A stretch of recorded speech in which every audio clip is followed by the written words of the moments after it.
మరి ఈరోజు ఒక ప్రాముఖ్యమైన విషయాన్ని మనం తెలుసుకోబోతున్నాం. మనం చూస్తున్నటువంటి వేరొక క్రీస్తు అంటే లేఖనాలు చెప్పినటువంటి క్రీస్తును ఏ విధంగా అయితే బజారులో ఒక వస్తువును అమ్మినట్లుగా ప్రజలు అమ్ముతున్నారో, వారికి ఇష్టం వచ్చినట్లు సంఘాలు కట్టుకొని వేరే వేరే క్రీస్తులను మనకు బోధిస్తూ వారికి ఇష్టం వచ్చినటువంటి బోధలను మనకు చేస్తూ ఉండగా, అపోస్తలుల బోధపైన నిలబడటానికి సంఘాన్ని సిద్ధం చేయడానికి సాక్షి అపాలజెటిక్స్ వారు మీ వద్దకు తీసుకొస్తున్నటువంటి యేసుతో టీవీగా అనే ఈ ప్రోగ్రాంలో మనం ఈరోజు చూడబోయే ఇంకొక క్రీస్తు, లేకపోతే వేరొక క్రీస్తు, లేకపోతే లేఖనములు చెప్పనటువంటి క్రీస్తు ఎవరు అంటే, కొరియాలోని పుట్టి కొరియాలోనే చనిపోయి ఆయన భార్యగా ఉన్నటువంటి ఒకానొక స్త్రీ తల్లి దేవతగా లేకపోతే తల్లి దేవుడుగా పైనున్నటువంటి యెరూషలేముగా చెప్పుకుంటూ కొరియా దేశంలో ఈ రోజు కూడా ఒక క్రొత్త సమాజాన్ని, ఒక క్రొత్త సంఘాన్ని నిర్మిస్తూ దాని పేరు క్రైస్తవ్యం అని పెడుతూ దానికి ఫౌండర్గా ఉన్నటువంటి ఆన్ సాంగ్ హాంగ్ అనే వ్యక్తి గురించి మనం ఈరోజు తెలుసుకోబోతున్నాం. ఈ వ్యక్తిని గురించినటువంటి మరికొన్ని డీటెయిల్స్ ఈ క్లిప్పింగ్లో ఒకసారి చూడండి.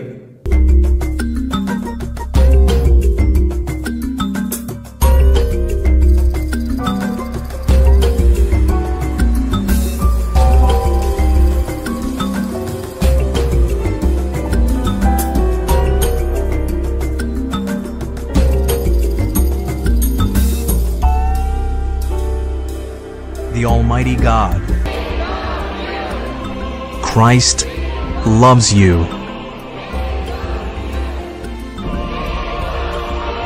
He wants to give you eternal life.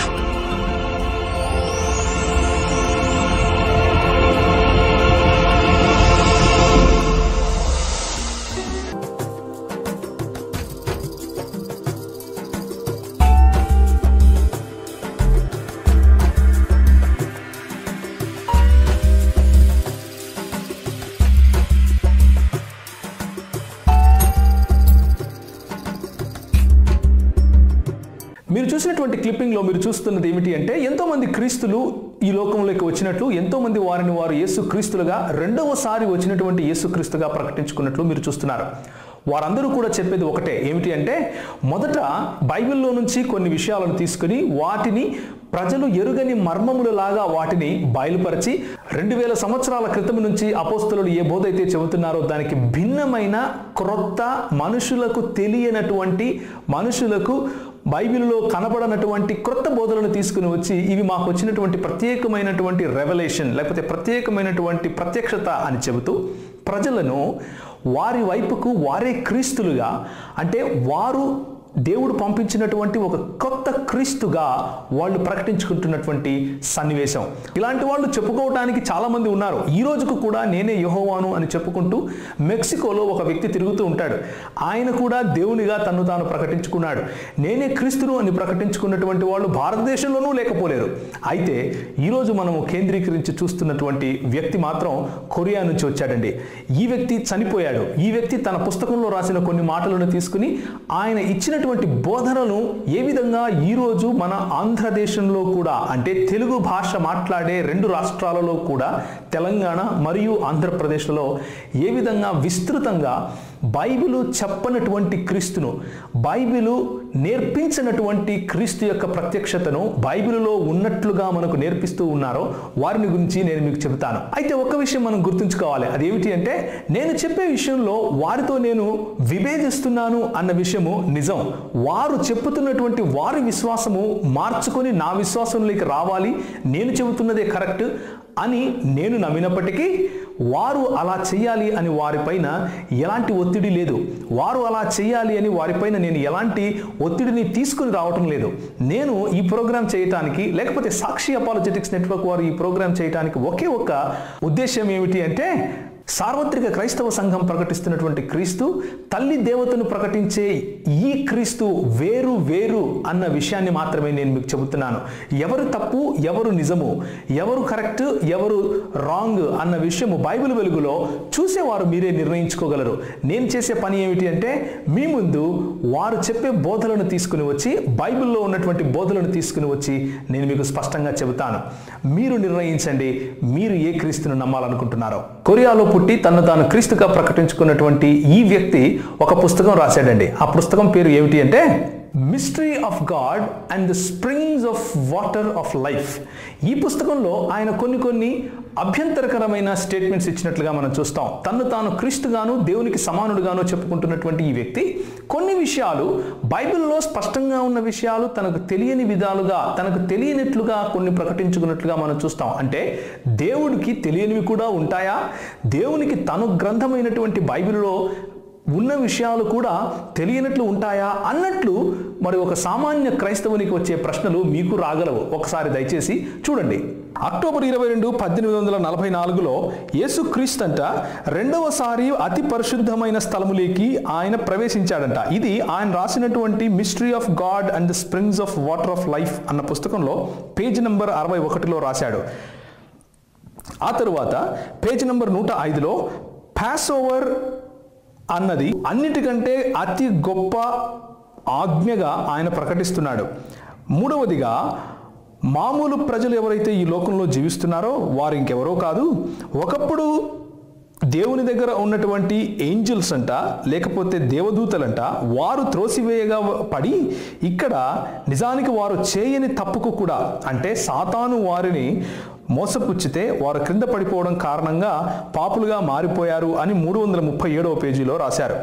465వ పేజీలో యేసుక్రీస్తు పస్కా పండుగ రోజు ప్రతిదినము వెళ్ళి సమాజ మందిరంలో ప్రకటించాడు అన్నట్లుగా కూడా పేజీ నంబర్ 465లో రాశాడు. ఆ తరువాత మోషే గొర్రెపిల్లను వధించి ఆ రక్తాన్ని ప్రతి ఇంటి గుమ్మానికి రాయాలి అని చెప్పినప్పుడు ఐగుప్తు దేశానికి చెందిన వాళ్ళు కూడా ఆ రక్తాన్ని రాసినట్లు, అందులో కొంతమంది వారు కూడా రక్షణ పొందినట్లు ఈ క్రీస్తు ప్రకటించాడు. మొదటగా మనం చూసుకోబోతున్నది ఏమిటంటే హెబ్రీయులకు రాసిన పత్రిక 9వ అధ్యాయం 12వ వచనం. నేను చదువుతాను, ఒకసారి వినండి. హెబ్రీయులకు రాసిన పత్రిక 9వ అధ్యాయం 12వ వచనం.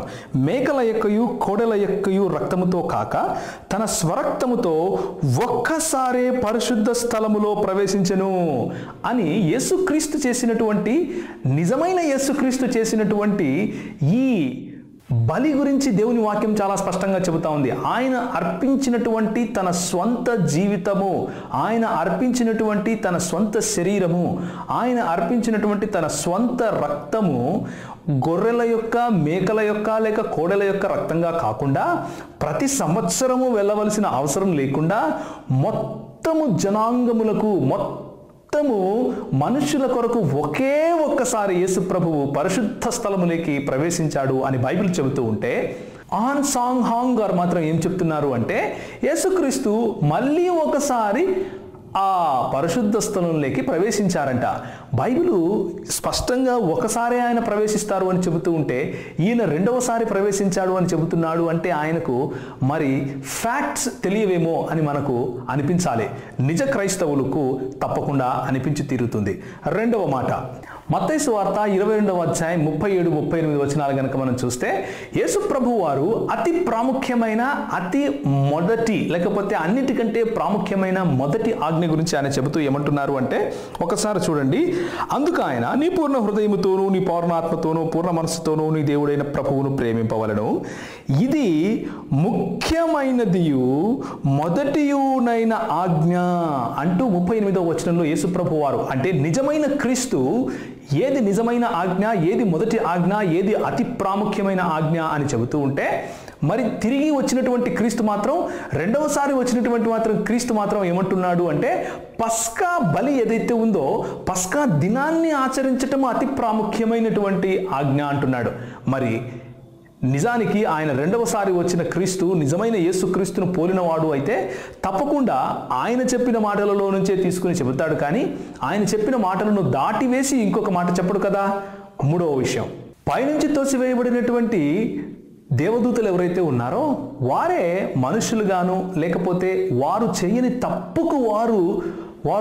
తప్పుకు కూడా దేవుడు వారిని త్వరపడి శిక్షించాడు అన్నట్లుగా ఆయన రాసినటువంటి మాటకు స్పష్టంగా నేను ఇంకొక లేఖనం ఎత్తి చూపించవలసిన అవసరం కూడా లేదు. ఎందుకంటే దేవుని వాక్యం స్పష్టంగా ఏం చెబుతోంది అంటే ఎవరైతే దేవుని మాటకు అవిధేయత చూపించారో అలాంటి వారిని మాత్రమే దేవుడు అక్కడి నుంచి తరిమివేశాడు. కానీ ఆయన యథార్థవంతుడు, ఆయనలో ఏ అన్యాయము లేదు అని ద్వితీయోపదేశకాండము 32వ అధ్యాయము మనకు స్పష్టంగా చెబుతా ఉంది. చూడండి 32వ అధ్యాయం 4, 5, 6 వచనాలు కనుక చూస్తే, ఆయన ఆశ్రయదుర్గముగా ఉన్నాడు, ఆయన కార్యము సంపూర్ణము, ఆయన చర్యలన్నీ న్యాయములు అంటున్నాడు. అన్యాయముగా తీర్పు తీర్చడానికి యెహోవా దేవుడు అన్యాయస్తుడు కాదు, ఆయన చర్యలన్నీ న్యాయములై ఉన్నవి. నాలుగవ మాట ఏమిటి అంటే, ఐగుప్తు దేశంలో ఉన్నవారు కూడా కొంతమంది ఆ పస్కా బలి యొక్క రక్తమును తమ ఇంటి దగ్గర రాసుకొనడం కారణంగా వారిలో ఉన్నటువంటి వారి కొంతమంది పుత్రులు చనిపోలేదు అన్నట్లుగా కూడా ఈ కొరియా నుంచి వచ్చినటువంటి క్రీస్తు ప్రకటిస్తున్నాడు. అది నిజమా? దేవుని వాక్యంలో నుంచి చూద్దాం. నిర్గమాకాండము 12వ అధ్యాయము 30వ వచనం. అందులో ఏముంటుంది అంటే, ఆ రాత్రి ఫరోయు అతని సేవకులందరూ ఐగుప్తీయులందరూ లేచినప్పుడు శవము లేని ఇల్లు ఒక్కటైనా లేకపోయినందున ఐగుప్తులో మహాఘోష పుట్టెను. అంటే ప్రతి ఇల్లు ఐగుప్తులో ఏదైతే ఉందో, ప్రతి ఇల్లు ఐగుప్తులో ప్రతి ఇల్లు అని ఉంది, ఐగుప్తుకు చెందిన ప్రతి ఇంటిలోనూ శవం వచ్చింది అంటే ఏ ఇంటినైనా దేవుడు విడిచిపెట్టాడు అని అర్థమా? కాదు. ఈ చిన్న ఇన్ఫర్మేషన్ కూడా తెలియని వాడు క్రీస్తుగా, ఇటర్నల్గా అంటే నిత్యత్వములో ఉన్నవాడుగా ఎలా చెప్పుకోగలడు? కాబట్టి నిజమైన క్రైస్తవులు, నిజమైన క్రీస్తును వెంబడించేవారు ఇలాంటి వాటికి నిజానికి తల ఒగ్గటానికి వీలు లేదు అని నా అభిప్రాయం. ఆఖరి మాట, యేసు ప్రభువు ప్రతి దినము పస్కా పండుగ దినములలో ప్రతి దినము వెళ్ళి దేవాలయములలో ప్రకటించేవాడు అని చెబుతున్నటువంటి ఈ క్రీస్తు ఎక్కడ? యేసు ప్రభువు చెప్పినటువంటి తన లేఖనాలలో ఉన్నటువంటి ఈ మాట చూడండి. యోహాను సువార్త 7వ అధ్యాయం 14వ వచనం చూస్తే, సగము పండుగ అయినప్పుడు యేసు దేవాలయంలోనికి వెళ్ళి బోధించుచుండెను. సగం పండుగ తర్వాత వెళ్ళాడు ఆయన, ప్రతిదినము వెళ్ళలేదు. ఈ చిన్న ఫ్యాక్ట్ కూడా మరి చనిపోయినటువంటి క్రీస్తుకు, కొరియా నుంచి వచ్చినటువంటి క్రీస్తుకు తెలియలేదు అని చెబుతూ, కానీ ఆయన మాత్రం నిత్యత్వంలో ఉన్నటువంటి క్రీస్తు అంటే నమ్మటానికి క్రైస్తవులు మరి కల్లబొల్లి మాటలు చెబితే వినడానికి క్రైస్తవులు నిజానికి అంత అమాయకులు కూడా కాదు. క్రైస్తవులకు వారి గ్రంథము తెలుసు, క్రైస్తవులకు వారి లేఖనములలో ఉన్నటువంటి డీటెయిల్స్ తెలుసు అన్న విషయాన్ని మరి తల్లి దేవుని గురించి ప్రకటించేవారు తెలుసుకోవాలి. అయితే చూస్తున్న మీలో చాలా మందికి ఒక రకమైన క్యూరియాసిటీ వచ్చి ఉండొచ్చు. ఆ క్యూరియాసిటీ ఏంటంటే, ఏంటి తల్లి దేవుడు అంటున్నాడు ఈయన అని మీకు రావచ్చు. నిజానికి మొట్టమొదటిసారి విన్నప్పుడు నాకు అలాగే అనిపించింది. ఏమని వీళ్ళు ప్రకటిస్తారు అంటే, జాంగ్ గిల్ ఝా అనే ఒక వ్యక్తి, ఒక స్త్రీ ఈరోజు కొరియాలో ఉంది, ఆమె తన్ను తాను తల్లి దేవునిగా ప్రకటించుకుంటుంది. అంటే పరలోకమందు ఉన్నటువంటి యెరూషలేముగా ప్రకటించుకుంటుంది. పరలోకం ఉన్నటువంటి యెరూషలేము ఎవరు అని మీకు రావచ్చు. ఒకసారి నేను చెప్పే ఈ మాటల్లో జాగ్రత్తగా ఆలకించి చూడండి. వాళ్ళు చెప్పేటువంటి ఈ ప్రచారం, వాళ్ళు చేసేటటువంటి ఈ ప్రచారం మీకు స్పష్టంగా తెలుస్తుంది. చూడండి, యోహాను రాసినటువంటి ప్రకటన గ్రంథము 22వ అధ్యాయము 17వ వచనము, ఆత్మయు పెండ్లి కుమార్తెయు రమ్ము అని చెప్పుచున్నారు. అంటే మన దగ్గరికి వచ్చేటటువంటి ఈ తల్లి సంఘమును బోధించే వాళ్ళు, లేకపోతే తల్లి దేవుణ్ణి బోధించేవారు ఏం చెప్తారంటే, మొట్టమొదటిగా రెవల్యూషన్ లేకపోతే ప్రకటన గ్రంథము 22వ అధ్యాయం 17వ వచనం తీయమంటారు. తీయమని వాళ్ళు ఏం చెప్తారు అంటే, చూసారా ఇక్కడ ఆత్మ, పెండ్లి కుమార్తె, ఇద్దరు వేరు వేరు వ్యక్తుల గురించి దేవుని వాక్యం చెబుతా ఉంది. ఆత్మ అంటే పరిశుద్ధాత్మ, పెండ్లి కుమార్తె అంటే ఎవరో తెలుసా? ఎవరు ఈ పెండ్లి కుమార్తె అని మీకు ఒక ప్రశ్న ఇస్తారు. ఎవరు ఈ పెండ్లి కుమార్తె అనగానే మీలో ఒక ప్రశ్న వస్తుంది. అవును కదా, ఎవరు ఈ పెండ్లి కుమార్తె అని మీరు అడిగితే వాళ్ళు ఏం చెప్తారు అంటే, 21వ అధ్యాయానికి వెళ్దాం అంటారు.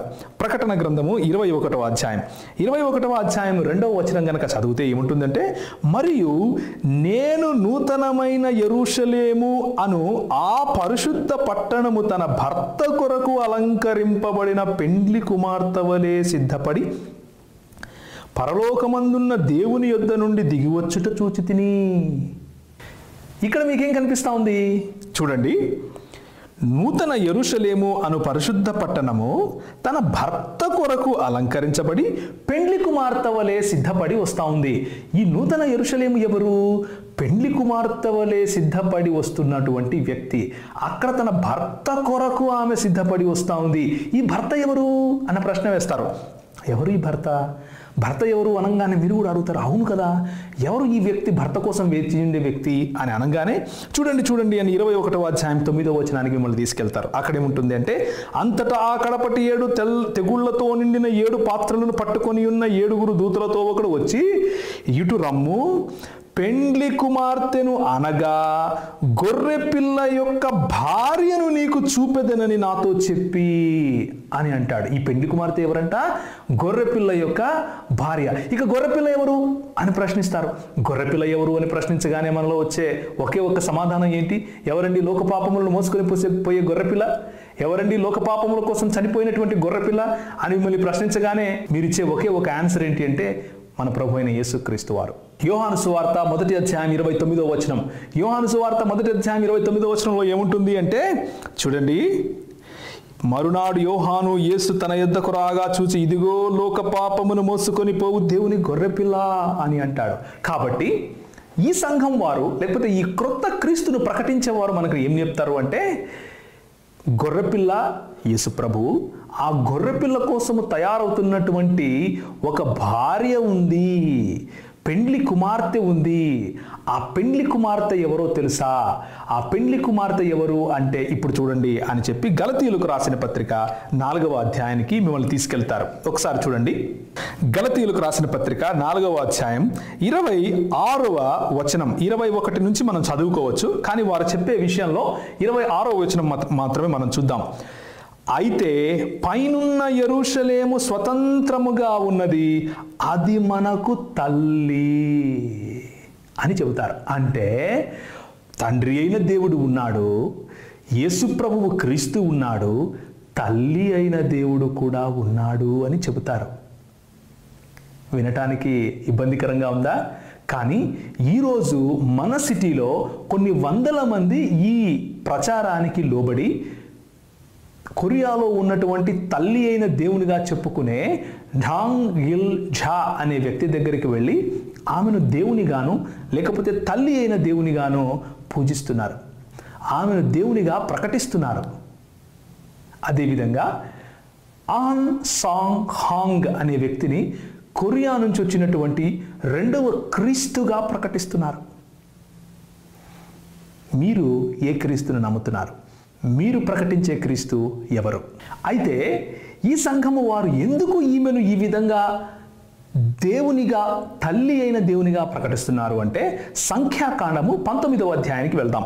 సంఖ్యాకాండము 19వ అధ్యాయం గనక మనం చూస్తే మొదటి నుంచి నేను చదువుతాను. యెహోవా మోషే అహరోనులకు ఈలాగు సెలవిచ్చెను.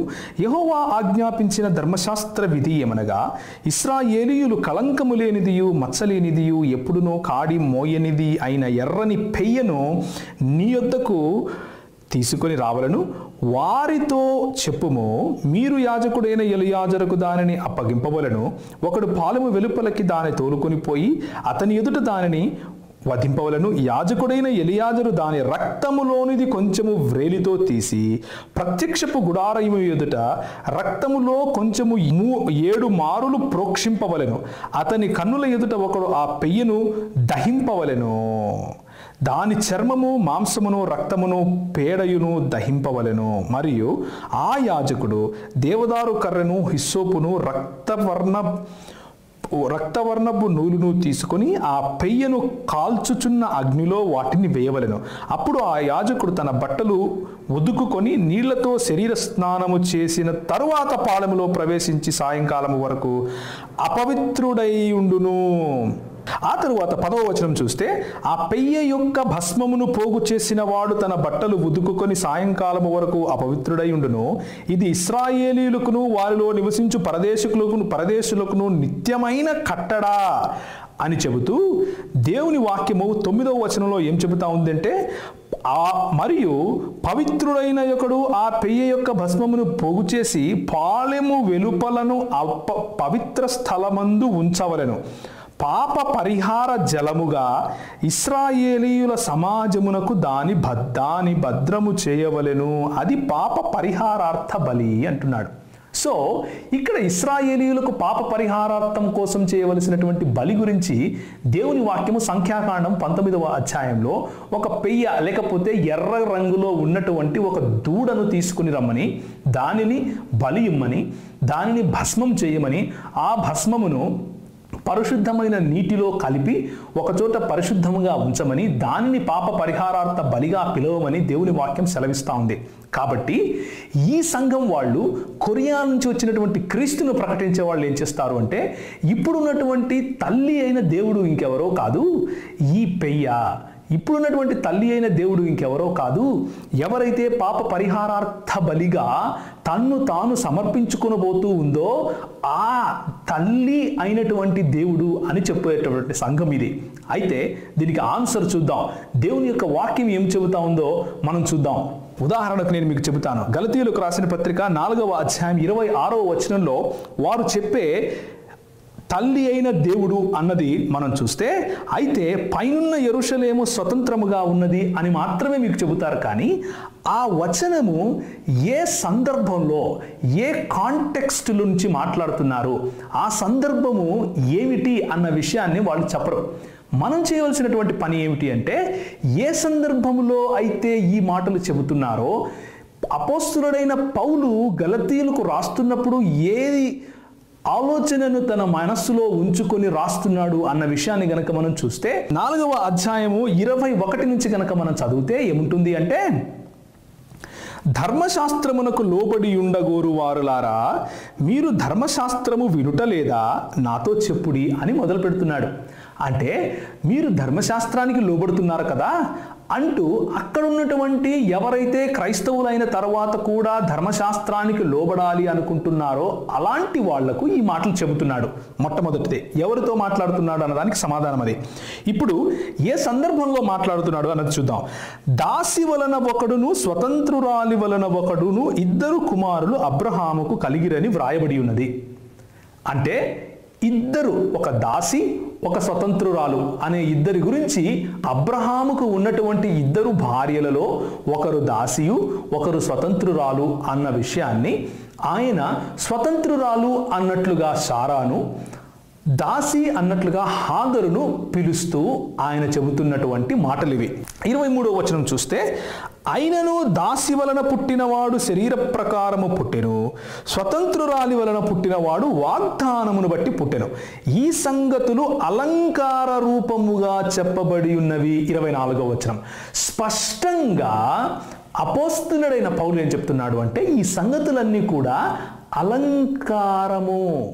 అలంకారప్రాయంగా చెబుతున్నాను అంటూ చాలా స్పష్టంగా చెప్తున్నాడు. అంటే అపోస్తలుడైన పౌలు హాగరును దాస్యత్వమునకు పోలినటువంటి ఒక అలంకారముగా చెబుతూ, ఆ అలంకారాన్ని మోషే తెచ్చినటువంటి ధర్మశాస్త్రము క్రింద జీవించాలనుకున్న వాళ్ళు దాస్యత్వంలో ఉన్నారు అన్న విషయాన్ని గుర్తు చేస్తూ చెబుతున్నాడు. చూడండి, ఈ స్త్రీలు 2 నిబంధనలై ఉన్నారు.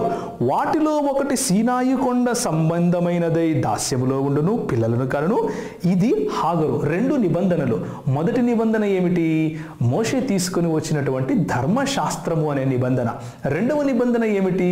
యేసు క్రీస్తు ద్వారా మనకు వచ్చినటువంటి స్వతంత్రము, నూతన నిబంధన. ఆయన యందు ఆయన యొక్క నీతిని మనపై ఆపాదించబడటం ద్వారా స్వతంత్రులమైపోయాము అన్న విషయాన్ని పౌలు భక్తుడు గుర్తు చేస్తున్నాడు. అందుకనే 26వ వచనములో, అయితే పైనున్న యెరూషలేము స్వతంత్రముగా ఉన్నది అంటున్నాడు. నీవు నేను ఒకరోజు పైనున్న యెరూషలేముకు చేరుకుంటాం. నువ్వు నేను ఏ రోజైతే యేసు క్రీస్తును మన సొంత రక్షకునిగాను ప్రభువుగాను అంగీకరించామో, కొరియా నుంచి వచ్చినటువంటి క్రీస్తును కాదండి, యెరూషలేములో నజరేయుడైనటువంటి యేసును ఏ రోజైతే అంగీకరించామో, నజరేయుడైనటువంటి యేసు క్రీస్తు ఎవరైతే మన కొరకు సిలువ మోసి ప్రాణం పెట్టి 3వ రోజు తిరిగి రాబోతున్నాడో, ఇంకా రాబోతున్నాడో ఆ క్రీస్తును నమ్మేవారు స్వతంత్రులై ఉంటారు అని చెప్పటానికి, ఆ క్రీస్తు యొక్క సంఘము, ఆ క్రీస్తు యొక్క దేశము, ఆ క్రీస్తు యొక్క రాజ్యము స్వతంత్రమైనది అని చెప్పటానికి, అంటే మోషే తెచ్చినటువంటి ధర్మశాస్త్రము కింద ఉండటానికి మనకు అవసరం లేదు అని చెప్పటం కోసం చెప్పిన మాటలను ఆ సందర్భంలో నుంచి బయటకు తీసుకెళ్ళి పైన ఒక స్త్రీ ఉంది, ఆ స్త్రీ ఇంకెవరో కాదు, దేవుడు అయినటువంటి యేసుక్రీస్తు యొక్క భార్య, ఆ భార్య ఇంకెవరో కాదు మనకు తల్లి అని చెప్పి, తల్లి అయిన దేవుడు ఈ లోకంలోకి వచ్చింది. ఆమె ఝాంగ్ జుల్ ఝా, ఆమె ఝాంగ్ గిల్ ఝా అనే పేరుతో కొరియాలో ఉన్నట్లుగా కూడా మనకు ప్రచారం చేస్తున్నారు.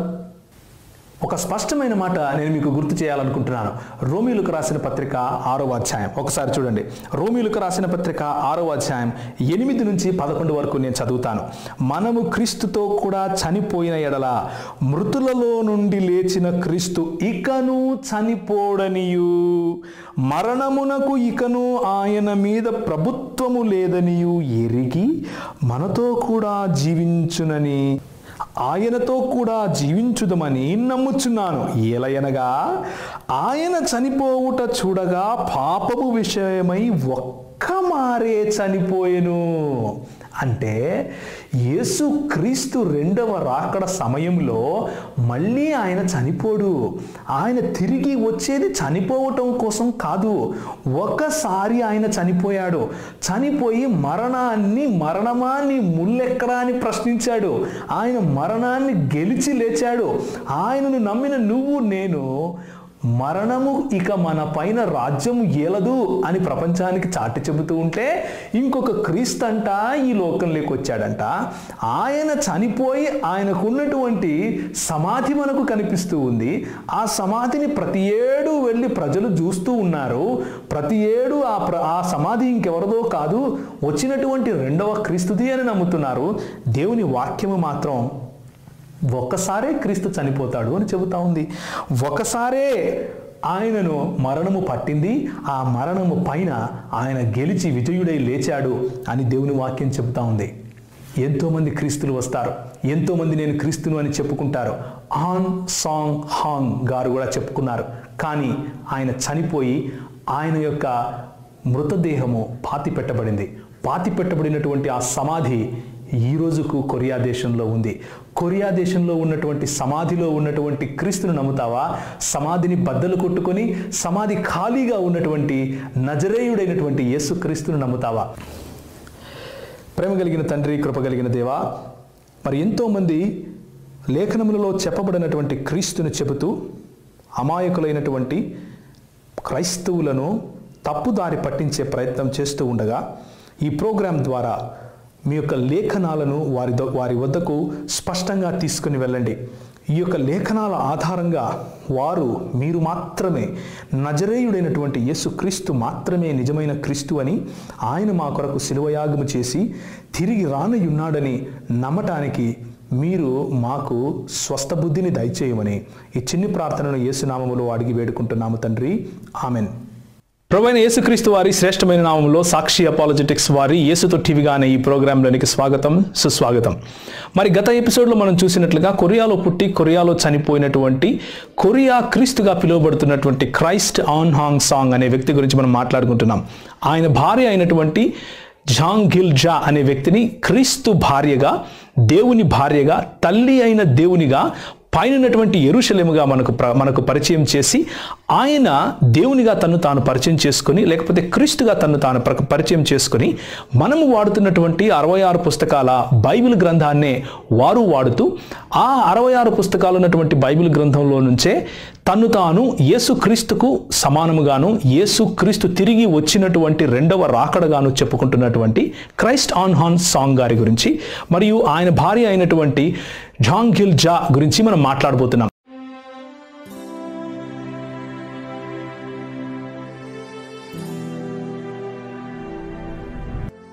Just as God the Father exists, do you think God the Mother exists?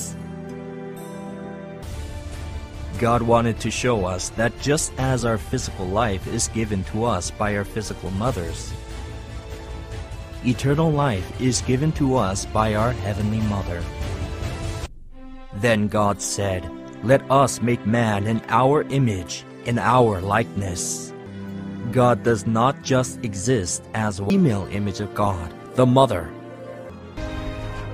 The church, like Isaac, which believes in God the Mother, will inherit the kingdom of heaven. ఆమె చెప్పే విషయాలు తరువాత ఆ సంఘము అంటే తల్లి సంఘముగా పిలువబడే లేకపోతే క్రీస్తు సంఘంగా పిలువబడే కొరియాలో ఉన్నటువంటి ఈ సంఘం గురించి మనం మాట్లాడుకుంటున్నాం. క్రీస్తు సంఘంగా చాలా సంఘాలు ఈ రోజుకు మనకు పరిచయం అవుతూ ఉంటాయి. క్రైస్ట్ చర్చ్గా మనకు ఎంతో మంది పేర్లు పెట్టుకుంటారు. అయితే ఆ అందరూ క్రైస్ట్ చర్చ్ల గురించి నేను మాట్లాడటం లేదు. కొరియాలో ఉన్నటువంటి world mission society of church of God అన్నటువంటి ఈ సంస్థ గురించి మాత్రమే మాట్లాడుతున్నాను. ఈ సంస్థకు మీరు వీడియోలో చూసినట్లుగా చాలా మంది ఫాలోవర్స్ ఉన్నట్లుగా, చాలా మంది ఈ క్రీస్తును అనుసరించే వారు ఉన్నట్లుగా మనకు తెలుస్తూ ఉంది. వారు కొరియాలో మాత్రమే కాదండి, ఈ రోజుకు మన నగరంలో కూడా ఎంతో మంది ఇలాంటి బోధకు వారు లోబడి ఆ సంఘంలో వెళుతున్నట్లుగా మనం చూస్తున్నాం. అయితే వారు ఏ సంఘానికి వెళుతున్నారు ప్రజలు అన్నదాన్ని కంట్రోల్ చేయటానికి, నియంత్రించటానికి మనకు అవసరం లేదు. కానీ మన వారు ఎవరో వారు తప్పిపోకుండా ఉండటానికి మాత్రమే ఈ ప్రోగ్రాం మనం చేస్తున్నాం. మన వారు అంటే నా ఉద్దేశం ఏమిటి అంటే 66 పుస్తకాలు ఉన్నటువంటి బైబిల్ గ్రంథంలో చెప్పబడినటువంటి సంపూర్ణ సత్యాన్ని నమ్మేవారు. అంటే 66 పుస్తకాలలో ఉన్నటువంటి సత్యానికి వేరే సత్యము యాడ్ చేయాల్సిన అవసరము లేదు, ఉన్న సత్యాన్ని తీసివేయటం అవసరము లేదు అని నమ్మేవారి గురించి నేను మాట్లాడుతున్నాను. అదేవిధంగా యేసుక్రీస్తు చేసినటువంటి బలి ఒకసారే అందరి కొరకు ఒకటేసారి ఆయన చేశాడు, ఆయన నుంచి మనకు సంపూర్ణ రక్షణ లభించింది అని చెప్పేటటువంటి క్రైస్తవుల గురించి నేను మాట్లాడుతున్నాను. అలాంటి క్రైస్తవులు తప్పిపోకుండా, అలాంటి క్రైస్తవులు వేరే సిద్ధాంతాన్ని నమ్మకుండా ఉండటం కోసం సాక్షి అపాలజెటిక్స్ వారి సౌజన్యంతో ఈ ప్రోగ్రాంను మీ ముందుకు తీసుకొస్తున్నాం. ఈ సంఘం వారు చెప్పే కొన్ని విషయాలను నేను మీ ముందుకు తీసుకొని వస్తాను. పోయిన ఎపిసోడ్లో మనం చూసుకున్నటువంటి విషయాలు ఎంత ప్రాముఖ్యమో అంతే ప్రాముఖ్యంగా ఈ సంఘం వారు ఇంకొన్ని మర్మమైన సత్యాలు అని చెబుతూ చెప్పే విషయాలు ఉన్నాయి. అవి నేను మీ ముందుకు తీసుకొస్తాను. అవి ఏమిటి అంటే, మొదటిగా హెబ్రీయులకు రాసిన పత్రిక 8వ అధ్యాయం 5వ వచనం చదివితే ఏముంటుంది అంటే, చూడండి, చాలా స్పష్టమైన మాటలు. మోషే గుడారము అమర్చబోయినప్పుడు కొండ మీద మీకు చూపబడిన మాదిరి చొప్పున సమస్తమును చేయుటకు జాగ్రత్త పడము అని దేవుని వాక్యం చెబుతా ఉంది. అంటే మోషేకి కొండపైన చూపించినటువంటి మాదిరిని సమస్తాన్ని ఉన్నది ఉన్నట్లుగా చెయ్యాలి అని దేవుని వాక్యం చెబుతా ఉంది. కాబట్టి పైన కూడా ఇక్కడ ఏ మాదిరి అయితే చూపించాడో దేవుడు, అదే మాదిరి పైన అంటే పరలోకంలో కూడా ఉంది అన్నట్లుగా ఈ వాక్యాన్ని వక్రీకరించి చెబుతూ కొన్ని మాటలు చెబుతారు. అంటే ఈ లోకంలో కుటుంబాలు ఉన్నాయి, అలాగే పైన కూడా కుటుంబం ఉండి తీరాలి. ఇక్కడ మాదిరి ఉంది అంటే పైన ఒరిజినల్ ఉండి తీరాలి అన్నది ఈ సంఘం వారు చెప్పే ఒకానొక బోధ. ఆ బోధ ప్రకారం వారు ఏం చెప్తున్నారు అంటే, ఇక్కడ మనకు కుటుంబాలు ఉన్నాయి కదా, పైన కూడా కుటుంబం ఉండాలి. ఇక్కడ కుటుంబంలో ఎవరెవరు ఉంటారు? తండ్రి ఉంటాడు, తల్లి ఉంటుంది, కుమారులు ఉంటారు. అదేవిధంగా పైన ఉన్నటువంటి కుటుంబంలో కూడా తండ్రి ఉండాలి, తల్లి ఉండాలి, కుమారుడు ఉండాలి అని చెబుతూ దానికి కావలసినటువంటి కొన్ని విషయాలను మనకు ఈ విధంగా పరిచయం చేస్తూ ఉంటారు. ఈ విధంగా దేవుని వాక్యంలో ఉన్నటువంటి కొన్ని విషయాలను తీసుకుని వారు చెప్పదలుచుకున్నటువంటి విషయాలను మనకు చెప్పే ప్రయత్నం చేస్తారు. అదేమిటి అంటే, ఒకసారి చూడండి, యోహాను సువార్త 14వ అధ్యాయము 1-3 వరకు మనం చదివితే తండ్రిని గురించి యేసు ప్రభువు మాట్లాడుతున్నట్లుగా చూస్తాం. తండ్రిని గురించి పైన తండ్రి ఉన్నాడు, ఆయన దగ్గరికి నేను వెళ్ళబోతున్నాను అని చెప్పేటటువంటి మాటలను చూస్తూ, సో పైన తండ్రి ఉన్నాడు, ఇక్కడ కుటుంబాలలో ఏ విధంగా అయితే తండ్రి ఉంటాడో అదే విధంగా పైన తండ్రి ఉన్నాడు అన్న విషయం చెబుతారు. అదేవిధంగా పరలోక ప్రార్థన మనకు నేర్పిస్తూ ప్రభు అయిన యేసుక్రీస్తు వారు మనకేం నేర్పించారు? పరలోకమందున్న మా తండ్రి అని చెప్పారు. పరలోకంలో తండ్రి ఉన్నాడు కదా, కాబట్టి పరలోకంలో తండ్రి ఉన్నాడు అంటే ఈ భూలోకంలో ఉన్న తండ్రి ఏ విధంగా మనకు మాదిరి అయి ఉన్నాడో పరలోకంలో తండ్రి నిజంగా ఒరిజినల్గా ఉన్నాడు అనే విషయాన్ని మనకు వారు గుర్తు చేస్తూ ఉంటారు. దానితో మరి నిజమైన క్రైస్తవులకు పెద్ద సమస్య ఏమీ లేదు. ఎందుకు అంటే దేవుణ్ణి క్రైస్తవులు తండ్రి అనే పిలుస్తారు.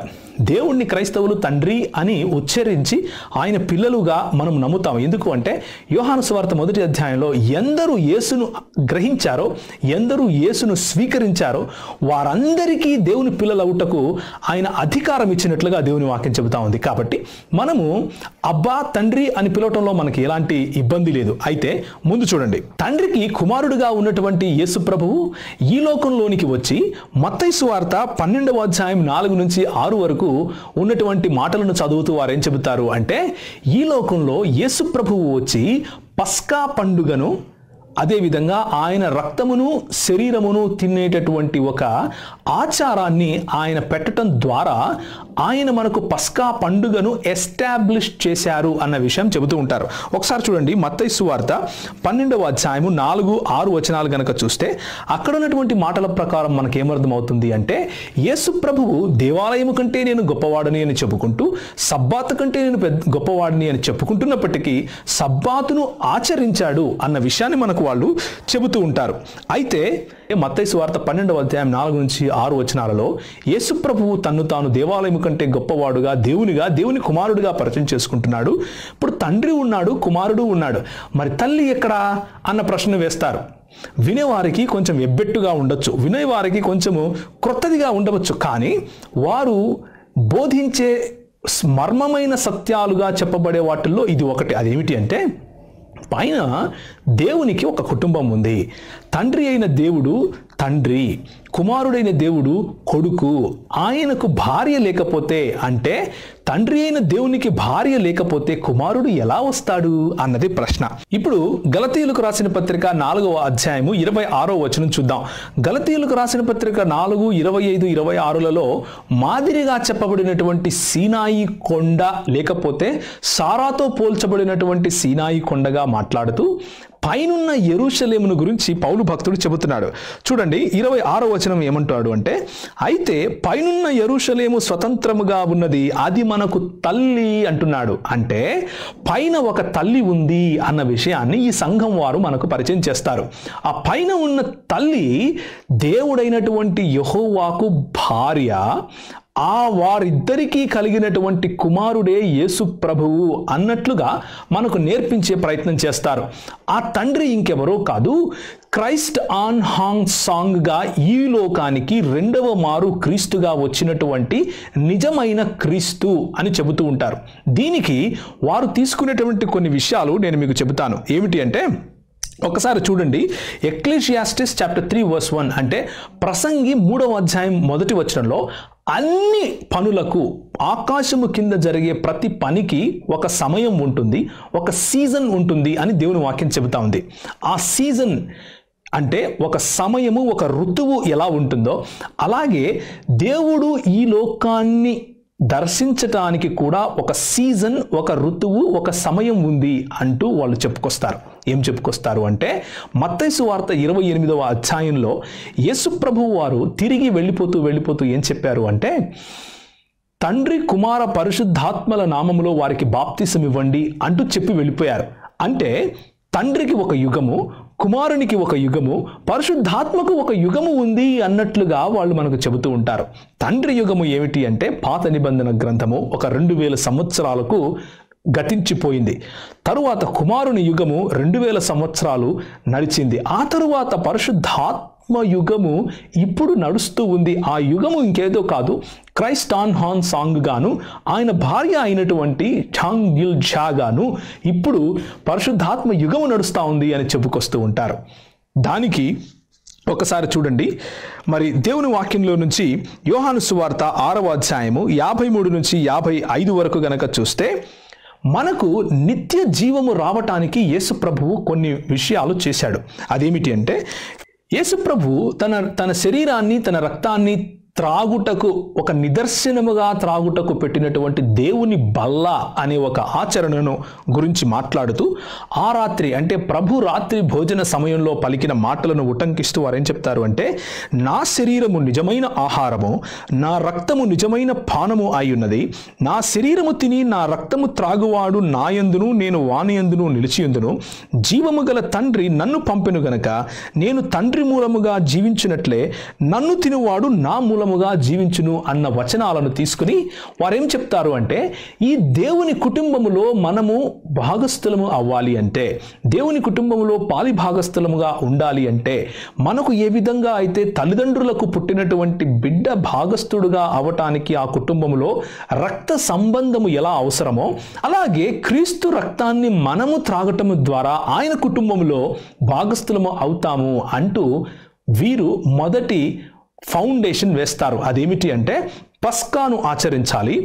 పస్కాను ఆచరిస్తూ అదే విధముగా 7వ దినము అయినటువంటి శనివారమును సబ్బాతుగా ఆచరించి తీరాలి.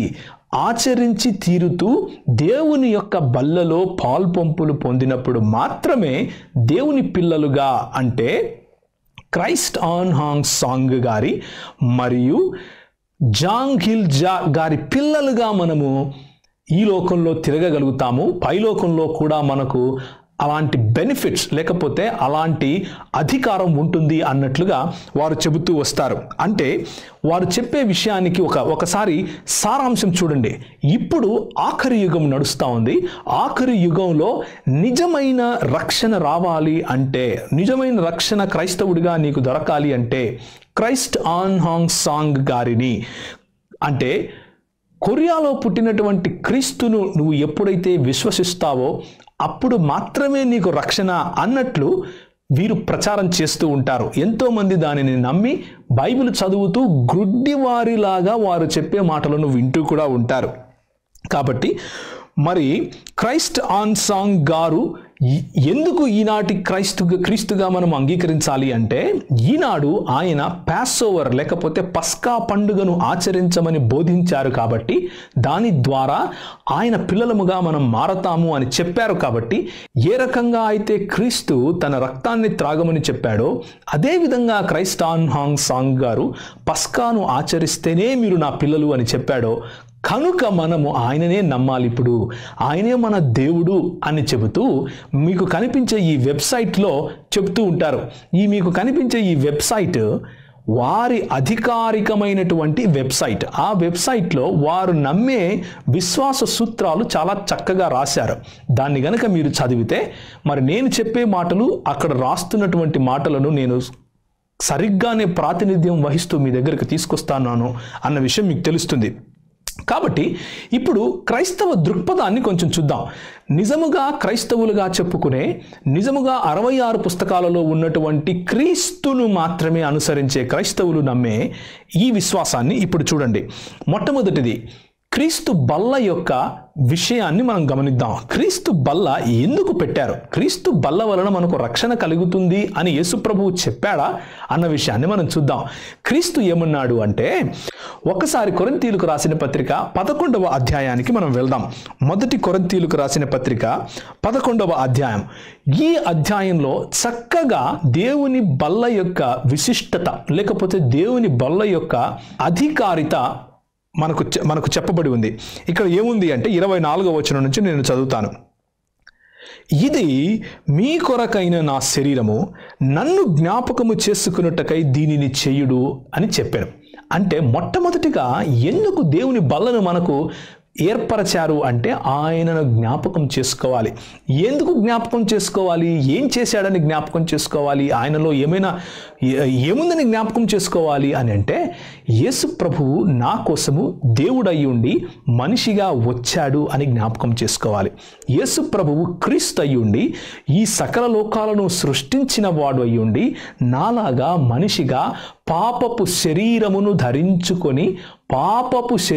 ధరించుకున్నా కానీ పాపిగా కాకుండా పాపమును తనలో చంపటం కోసం శిలువ మరణము ఆయన పొందాడు అన్న విషయాన్ని మనము జ్ఞాపకం చేసుకోవాలి. నేను చావవలసిన ప్రదేశంలో యేసు ప్రభువు చనిపోయాడు, ఒకేసారి ఆయన నా కొరకు రక్షణను సంపూర్ణం చేశాడు అని మనము జ్ఞాపకం చేసుకోవాలి. ఆ తరువాత ఏమంటున్నాడు అంటే, ఆ ప్రకారమే భోజనమైన పిమ్మట ఆయన పాత్రను ఎత్తుకొని, ఈ పాత్ర నా రక్తము వలననైన క్రొత్త నిబంధన, మీరు దీనిలోనది త్రాగునప్పుడెల్లా నన్ను జ్ఞాపకము చేసుకున్నట్టుకై దీనిని చేయుడు అని చెప్పాడు. శరీరములోను రక్తములోను ఒకే మాట చెబుతున్నాడు. ఏమిటి అంటే, జ్ఞాపకం చేసుకోండి, నా ప్రేమను జ్ఞాపకం చేసుకోండి, నేను ఇచ్చిన ఉదాహరణను జ్ఞాపకం చేసుకోండి, నేను జీవించిన జీవన శైలిని జ్ఞాపకం చేసుకోండి, నేను మరణించిన పద్ధతిని జ్ఞాపకం చేసుకోండి, నాలాగా మీరు సిలువనెత్తుకొని నడవాలి అన్న విషయాన్ని జ్ఞాపకం చేసుకోండి. నేను కేవలం మిమ్మల్ని సిలువనెత్తుకొని నడవమని మాత్రమే అడగటం లేదు, కానీ పౌలు భక్తుడు చెబుతున్నట్లుగా ఆయన మరణ పునరుత్థానాలలో మనము పాలిభాగస్థులము అవ్వాలి అని ప్రభువు పిలుస్తున్నాడు. బాప్తిసము అనేటటువంటి ప్రక్రియ ద్వారా లోకానికి చనిపోయి దేవుని కొరకు జీవించాలి అనే విషయాన్ని జ్ఞాపకం చేసుకోమని చెబుతున్నాడు. ఆయన నేర్పించినటువంటి విశ్వాస సూత్రాలను జ్ఞాపకం చేసుకోమని చెబుతున్నాడు. అంత మాత్రమే కాదు, ఏమని చెబుతున్నాడు అంటే ఒకసారి చూడండి. కాబట్టి ప్రతి మనుష్యుడు తన్ను తాను పరీక్షించుకోవాలి. 28వ వచనంలో తన్ను తాను పరీక్షించుకోవాలి. అలాగూ చేసి ఆ రొట్టెను తిని పాత్రలోని తాగాలి. ప్రభువు శరీరమని వివేచింపక తిని త్రాగువాడు తనకు శిక్షావిధి కలుగుటకే తిని త్రాగుచున్నాడు అని అపోస్తలుడైన పౌలు బల్ల గురించి చెబుతున్నాడు. ఈ బల్ల రక్షణ కొరకు పెట్టింది కాదండి.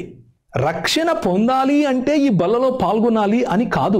రక్షింపబడిన వారు యేసుక్రీస్తునందు నిలిచి ఉండటం కోసము తమ్ము తాము పరీక్షించుకోవటం పెట్టినటువంటి ఒక ప్రక్రియ మాత్రమే. ఇది ప్రేక్షకులు గమనించాలి, నిజమైన క్రైస్తవులు గమనించాలి. ఒకవేళ క్రొత్త క్రీస్తు వచ్చి ఇది చేస్తేనే రక్షణ అని యేసుప్రభువు చెప్పాడు అని చెబితే అది అబద్ధ బోధ. ఎందుకు అంటే గలతీయులకు రాసిన పత్రిక 2వ అధ్యాయం మనం ఒకసారి చూద్దాం. గలతీయులకు రాసిన పత్రిక 2వ అధ్యాయము మనము చూస్తే చాలా చక్కటి మాట దేవుని వాక్యము చెబుతుంది. ఏమని అంటే 16వ వచనం మనం చూస్తే, మనము జన్మ వలన యూదులమే గాని అన్యజనులలో చేరిన పాపులము కాము. మనుష్యుడు యేసుక్రీస్తునందలి విశ్వాసము వలననే కాని ధర్మశాస్త్ర సంబంధమైన క్రియల మూలముగా నీతిమంతుడుగా తీర్చబడని ఎరిగి మనము ధర్మశాస్త్ర సంబంధమైన క్రియల మూలమున కాక క్రీస్తునందలి విశ్వాసము మూలమునే నీతిమంతులమని తీర్చబడుటకై యేసు క్రీస్తునందు విశ్వాసముంచి ఉన్నాము అని దేవుని వాక్యం చెబుతా ఉంది. అంటే క్రియల మూలముగా కాదు, బల్లలో పాల్గొనకపోవడం ద్వారా మనకు రక్షణ లేదు. ప్రార్థన చేయకపోవటము ద్వారా మనకు రక్షణ లేదు. ఆదివారము గుడికెళ్ళటమో శనివారం గుడికెళ్ళటమో ద్వారా మనకు రక్షణ లేదు. మనకు రక్షణ కేవలము యేసు క్రీస్తునందలి విశ్వాసము ద్వారా మాత్రమే ఉంది. ఏమిటి ఆ విశ్వాసం? ఎలాంటి విశ్వాసం ద్వారా మనకు రక్షణ? ఎలాంటి క్రీస్తు ద్వారా మనకు రక్షణ అంటే హెబ్రీయులకు రాసిన పత్రికలో గత ఎపిసోడ్లో నేను చెప్పినట్లుగా ఒకటేసారి నా పాపముల నిమిత్తము యేసు ప్రభువు అతి పరిశుద్ధ స్థలములోకి తన రక్తాన్ని తీసుకుని అర్పణగా ఆయన ప్రవేశించాడు. గొర్రెల రక్తము, కోడెల రక్తము మన పాపాన్ని శుద్ధీకరించదు అని తెలిసి 1 యోహాను 1వ అధ్యాయముల ప్రకారము ఆయన మనకున్నటువంటి ప్రతి పాపాన్ని మనల్ని కడిగి పరిశుద్ధులుగా చేయటానికి ఒక్కసారి అతి పరిశుద్ధమైనటువంటి ప్రదేశంలో ఆయన ప్రవేశించాడు. దేవునికి మనకు శాంతి చేశాడు. దేవునికి మనము విరోధులమై ఉన్న సమయంలో ఆయన మనకు శాంతిని చేశాడు. అంటే దేవుని రాజ్యానికి మనం పాలిభాగస్థులము కాదు. దేవుని రాజ్యములో ఎంటర్ అవ్వటానికి మనకు అర్హత లేదు. యేసు ప్రభువును దేవునిగా తెలుసుకున్నప్పటికీ ఆయనను మనము నోరు తెరిచి అబ్బా తండ్రి అని పిలవటానికి అర్హత లేదు. తండ్రిని మనము చేరుకోవటానికి అర్హత లేనప్పుడు యేసు ప్రభువు మన కోసము సిలువపై చనిపోయి ఒకటేసారి మనల్ని రక్షణ అనుభవంలోకి నడిపించటం కోసం ఆయన తన ప్రాణాన్ని పెట్టాడు. ఆయన పెట్టిన ప్రాణము కారణంగా, ఆయన ఇచ్చినటువంటి బలి కారణంగా ఒక్కసారి మనము దేవుని యొక్క పరిశుద్ధమైన స్థలంలో యేసు ప్రభువు మనకు మధ్యవర్తిగా చేరాడు కనుక ఆయన సంఘంలో, ఆయన శరీరంలో పాలిభాగస్థులం అయ్యాం. ఆయన సంఘంలో, శరీరంలో పాలిభాగస్థులం అయిన తరువాత ఆయన శరీరాన్ని, ఆయన రక్తాన్ని మనల్ని మనం పరీక్షించుకుంటూ, మనలో ఉన్నటువంటి బలహీనతలను పరీక్షించుకుంటూ యేసు ప్రభువు కోసమే జీవించాలి అన్నటువంటి ఆయన సువార్తను తీసుకొని, ఆయన ఇచ్చినటువంటి పిలుపును తీసుకొని ప్రతి వారము, ప్రతిరోజు, ప్రతి క్షణము మనల్ని మనం పరీక్షించుకుంటూ లోకం కొరకు చనిపోయి జీవించే జీవితము, దీన్ని మనం ఏమంటాము అంటే రక్షణలో ఒక భాగముగా, శాంక్టిఫికేషన్గా చూస్తాం. లేకపోతే పవిత్రీకరణ, పరిశుద్ధీకరణ అన్నటువంటి పేరు పెట్టి దీన్ని అర్థం చేసుకుంటాం. నెక్స్ట్ ఎపిసోడ్లో మీరు చూడండి, దేవుని యొక్క రక్షణ ప్రణాళిక ఎలాంటిది అన్న విషయాన్ని గురించి నేను మీకు వివరిస్తాను. అయితే ఈ ఎపిసోడ్లో మనం ఒక విషయాన్ని గమనిద్దాం. అది ఏమిటి అంటే క్రైస్ట్ ఆన్ హాంగ్ సాంగ్ గారు ఏం చెప్తున్నారు అంటే, యేసుక్రీస్తు ఏ విధంగా అయితే తన బల్లలో పాల్గొనడం ద్వారా రక్షణను మీకు ఇచ్చాడో అదేవిధంగా పస్కాను ఆచరించడం ద్వారా క్రైస్ట్ ఆన్ హాంగ్ సాంగ్ గారు తన్ను తాను క్రీస్తుగా ప్రకటించుకున్నారు. పస్కాను ఆచరించమని ఆయన చెప్పాడు కనుక ఆ పస్కా ద్వారానే మనకు రక్షణ గనుక మనము ఇప్పుడు పస్కాను ఆచరించాలి అని చెబుతున్నారు. మనము నిజంగా పస్కాను ఆచరించాలా ఆచరించకూడదా అన్న విషయాన్ని వచ్చే ఎపిసోడ్లో మీరు చూడండి. అయితే ఈ ఎపిసోడ్లో నేను మీకు చెప్పే విషయం ఏమిటి అంటే మన రక్షణ బల్లలో పాల్పంపులు పొందటం ద్వారా రాదు. మనకు రక్షణ బల్లలో పాల్పంపులు పొందకపోవటం ద్వారా పోదు. మనకు రక్షణ వచ్చింది అన్నదానికి ఒకానొక చిహ్నం ఏమిటి అంటే మనము క్రీస్తు యొక్క మరణ పునరుత్థానాలను జ్ఞాపకం చేసుకుంటూ ఆయన మన కొరకు జీవించిన జీవన శైలిని జ్ఞాపకం చేసుకుంటూ ఆయనను పోలి జీవించటం కోసం మనల్ని మనం పరీక్షించుకుంటూ బల్లలో చెయ్యి వేస్తాం. బల్లలో చెయ్యి వేసినప్పుడు మనము ఆయన దగ్గర కృపాసింహాసనాన్ని మనము చేరుకొని క్షమించమని అడుగుతాం. ఆయన క్షమించమని అడిగిన వారిని క్షమించటానికి అర్హుడు, క్షమించటానికి సమర్థుడు. ఆయన క్షమించే దేవుడు. కాబట్టి మనకు ఇంకొక క్రీస్తు అవసరం లేదు. ఇంకొక క్రీస్తు వచ్చి మనల్ని ఇంకొక కొత్త నిబంధనలోకి తీసుకువెళ్ళాల్సిన అవసరం లేదు. ఆయన రక్తములో, యేసుక్రీస్తు రక్తములో ఒకేసారి మనల్ని అందరినీ కడగటానికి శక్తి ఉంది. ఒకేసారి మనందరినీ పరిశుద్ధులుగా చేయటానికి శక్తి ఉంది. కాబట్టి కృప ద్వారానే మనం రక్షణ పొందాం. కాబట్టి ఇదే గలతీయులకు రాసిన పత్రిక 2వ అధ్యాయము 21 ప్రకారము నేను దేవుని కృపను నిరర్థకము చేయను అని చెబుతున్నాడు. అంటే ధర్మశాస్త్ర సంబంధమైన క్రియల ద్వారా గనక నాకు రక్షణ వస్తే దేవుని కృప ఎందుకు, ఇంకా దేవుని కృప నిరర్థకమైపోయినట్లే అని చెబుతున్నాడు. కాబట్టి కేవలము విశ్వాసము ద్వారానే మనకు రక్షణ, కేవలము కృప ద్వారానే మనకు రక్షణ అన్న విషయాన్ని నేను తిరిగి మీకు గుర్తు చేస్తున్నాను. కనుక ఎంతోమంది క్రీస్తులు వారికి ఉన్నటువంటి వారి బోధనను మన దగ్గరికి తీసుకుని వస్తూ వారు క్రీస్తులుగాను, వారు చెప్పేటటువంటి సత్యము మాత్రమే సత్యముగాను, వారు చెప్పే సత్యమునికి బయట ఉంటే మనము ఎత్తబడే సంఘములో లేనట్లుగాను చాలామంది చెబుతూ ఉంటారు. అయితే చూసేవారికి నేను ఒక విషయం చెప్పాలనుకుంటున్నాను. అదేమిటి అంటే మీరు నిజమైన క్రీస్తును నమ్మాలి. ఆ నిజమైన క్రీస్తు ఒకేసారి మీకు రక్షణ ఇవ్వటానికి ఆయన కార్యము చేసి ముగించాడు, సంపూర్ణం చేశాడు. ఆయన తిరిగి రాబోతున్నాడు. ఈ మాట నిజమే. అయితే వచ్చేశాడు అని అనుకోకండి. ఆయన వచ్చేసి చనిపోయి ఇప్పటికీ గోరిలో ఉన్నాడు, లేకపోతే సమాధిలో ఉన్నాడు అని అనుకుంటే అది తప్పుడు బోధ అవుతుంది. ఎందుకు అంటే దేవుని వాక్యం చెబుతుంది రెండవసారి క్రీస్తు వచ్చినప్పుడు ఆయనపై మరణం ఏలదు. రోమియోలకు రాసిన పత్రికలో చక్కటి మాట పోయిన ఎపిసోడ్లో నేను మీకు చెప్పాను. రెండవసారి క్రీస్తు వచ్చినప్పుడు ఆయన మానవుడిగా పుట్టిరాడు, చిన్న బిడ్డగా పుట్టడు. ఆయన మేఘారూఢుడై వస్తాడు, బూరల ధ్వనిలో వస్తాడు. ఆయన తీర్పు తీర్చడానికి వస్తాడు. తీర్పు తీర్చడానికి వచ్చినప్పుడు తిరిగి చనిపోడు. ఇక ఆయన పైన మరణము ప్రభుత్వము చేయదు. మొదటిసారి వచ్చినప్పుడు ప్రభుత్వం చేయలేకపోయింది. 3 దినాలు మాత్రమే ఆయన తన్ను తాను తగ్గించుకొని మరణానికి లోనయ్యాడు, మరణాన్ని గెలిచాడు. మరి యోనాకి ఇచ్చినటువంటి ప్రవచనాన్ని సంపూర్ణం చేస్తూ 3 దినాలు ఆయన భూగర్భంలో ఉండి తిరిగి లేచి సంపూర్ణంగా అందరి ముందు పబ్లిక్గా చూస్తూ అందరూ ఉండగా ఆరోహణుడయ్యాడు. ఆయన ఆరోహణుడై ఎలా అయితే వెళ్ళాడో అలాగే రాబోతున్నాడు. ఏ మేఘాల మీద అయితే వెళ్ళాడో అలాంటి మేఘాల మీదే ఆయన తిరిగి వస్తాడు. బూరధ్వనితో వస్తాడు. సమాధులు కదిలింపబడతాయి, భూమి కదిలింపబడుతుంది, అల్లకల్లోలము సృష్టింపబడుతుంది. ప్రజలు ఆయన రావటాన్ని చూస్తారు, చూసి రొమ్ము బాదుకుంటారు, చూసి ఏడుస్తారు. అయ్యో ఈ క్రీస్తును నేను నమ్మలేకపోయానే అని రోధిస్తారు. అలాంటి క్రీస్తును మనం నమ్ముతున్నాం. అలాంటి క్రీస్తు మనకు దేవుడు. అంతేకాని కొరియాలో పుట్టి కొరియాలో చనిపోయి పెండ్లి చేసుకొని ఆయన భార్యను తల్లి దేవతగా పరిచయం చేసే క్రీస్తు మన క్రీస్తు కాదండి. బైబిల్ చెప్పే క్రీస్తు ఎంత మాత్రమూ కాదు. అయితే ఇప్పుడు ఇంకొక విషయాన్ని కూడా నేను మీకు గుర్తు చేస్తున్నాను. ఏమిటి అంటే పైన తండ్రి ఉన్నాడు, కుమారుడు ఉన్నాడు, తల్లి కూడా ఉండాలి అని చెప్పిన మాటకు తప్పు అని దేవుని వాక్యం ఎందుకు చెబుతోంది అంటే, మరి ఇక్కడ మాదిరిగా ఉన్నటువంటి కుటుంబములో కేవలము తండ్రి, తల్లి, కుమారులే ఉంటారా? చెల్లెళ్ళు ఉంటారు, బావమరుదులు ఉంటారు, పెళ్లి చేసుకోవటం జరుగుతుంది, పెళ్లికి ఇవ్వటం జరుగుతుంది. ఇదంతా ఈ మాదిరిని తీసుకోమా? మరి పరలోకంలో ఈ మాదిరిని తీసుకుంటే దేవునికి పిల్లలు ఉన్నారు, పెళ్లిళ్ళకి ఇచ్చాడా? ఆయన పెళ్లిళ్ళకి ఇచ్చి పెళ్లిళ్ళు చేశాడా?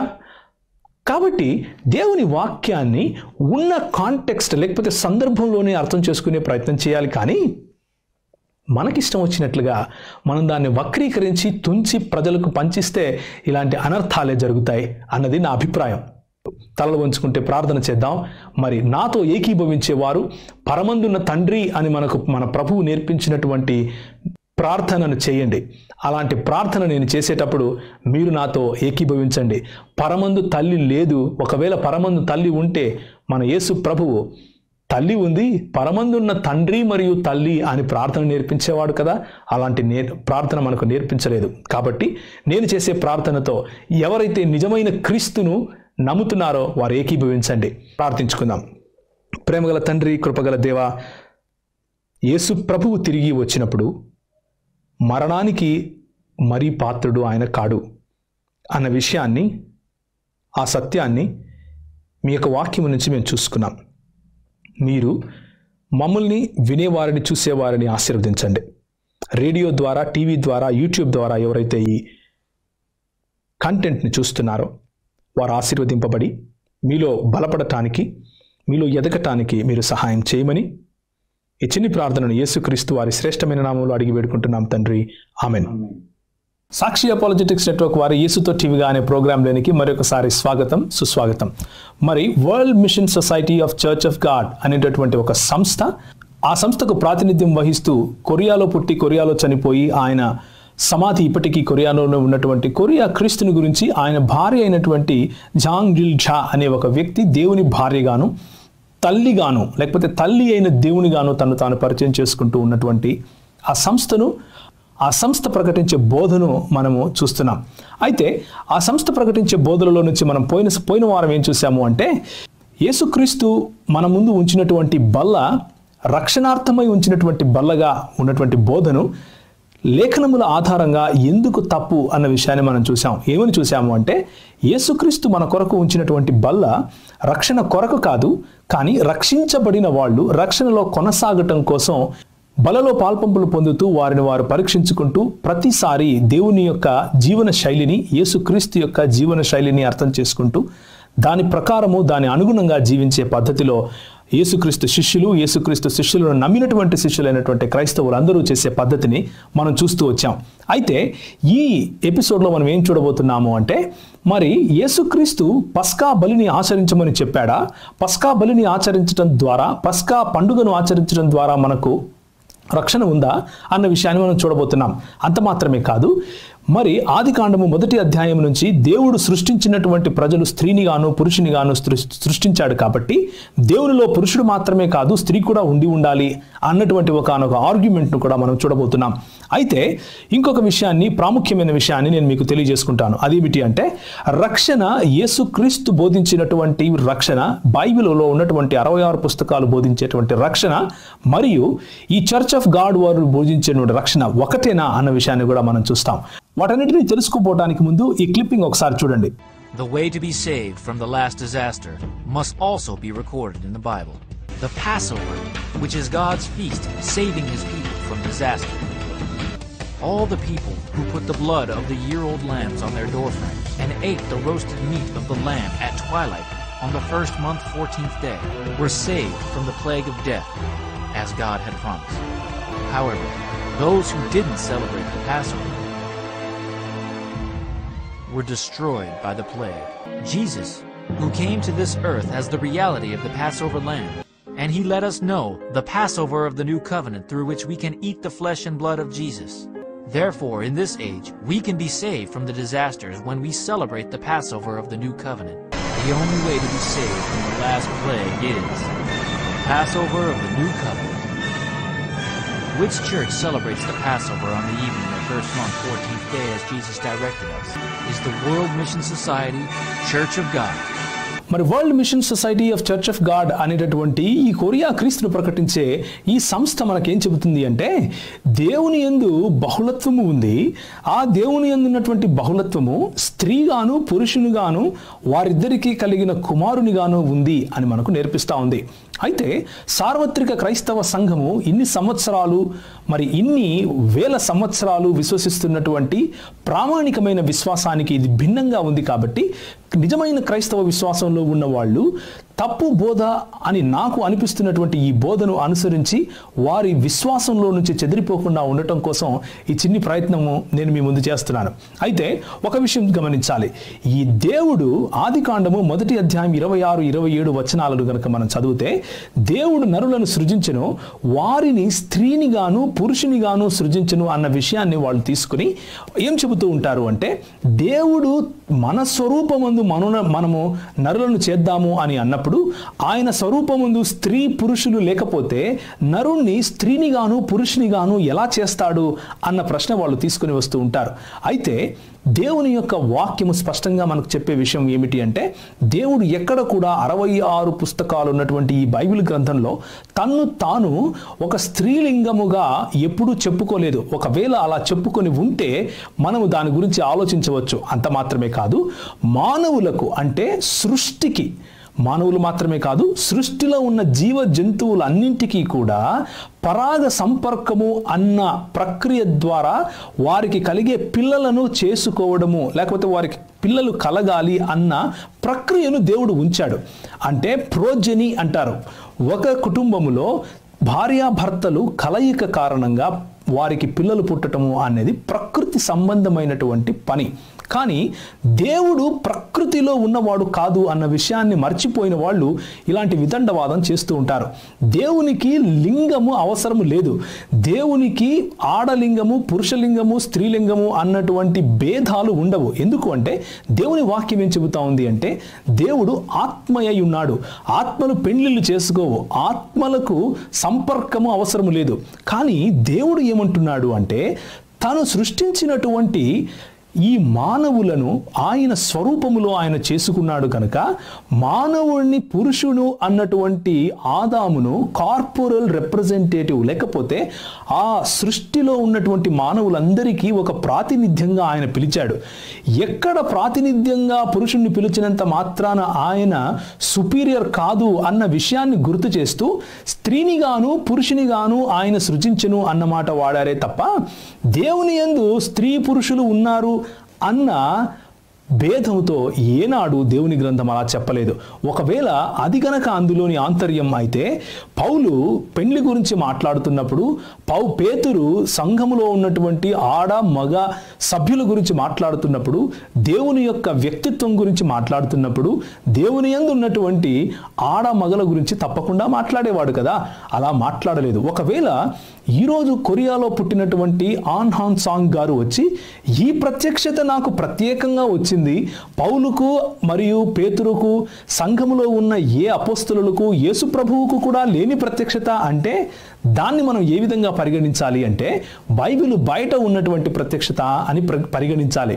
బైబిల్కు బయట ఉన్నటువంటి ప్రత్యక్షతను క్రైస్తవులు పాటించాల్సిన అవసరం లేదు అన్నది బైబిల్ గ్రంథం చాలా స్పష్టంగా చెబుతా ఉంది.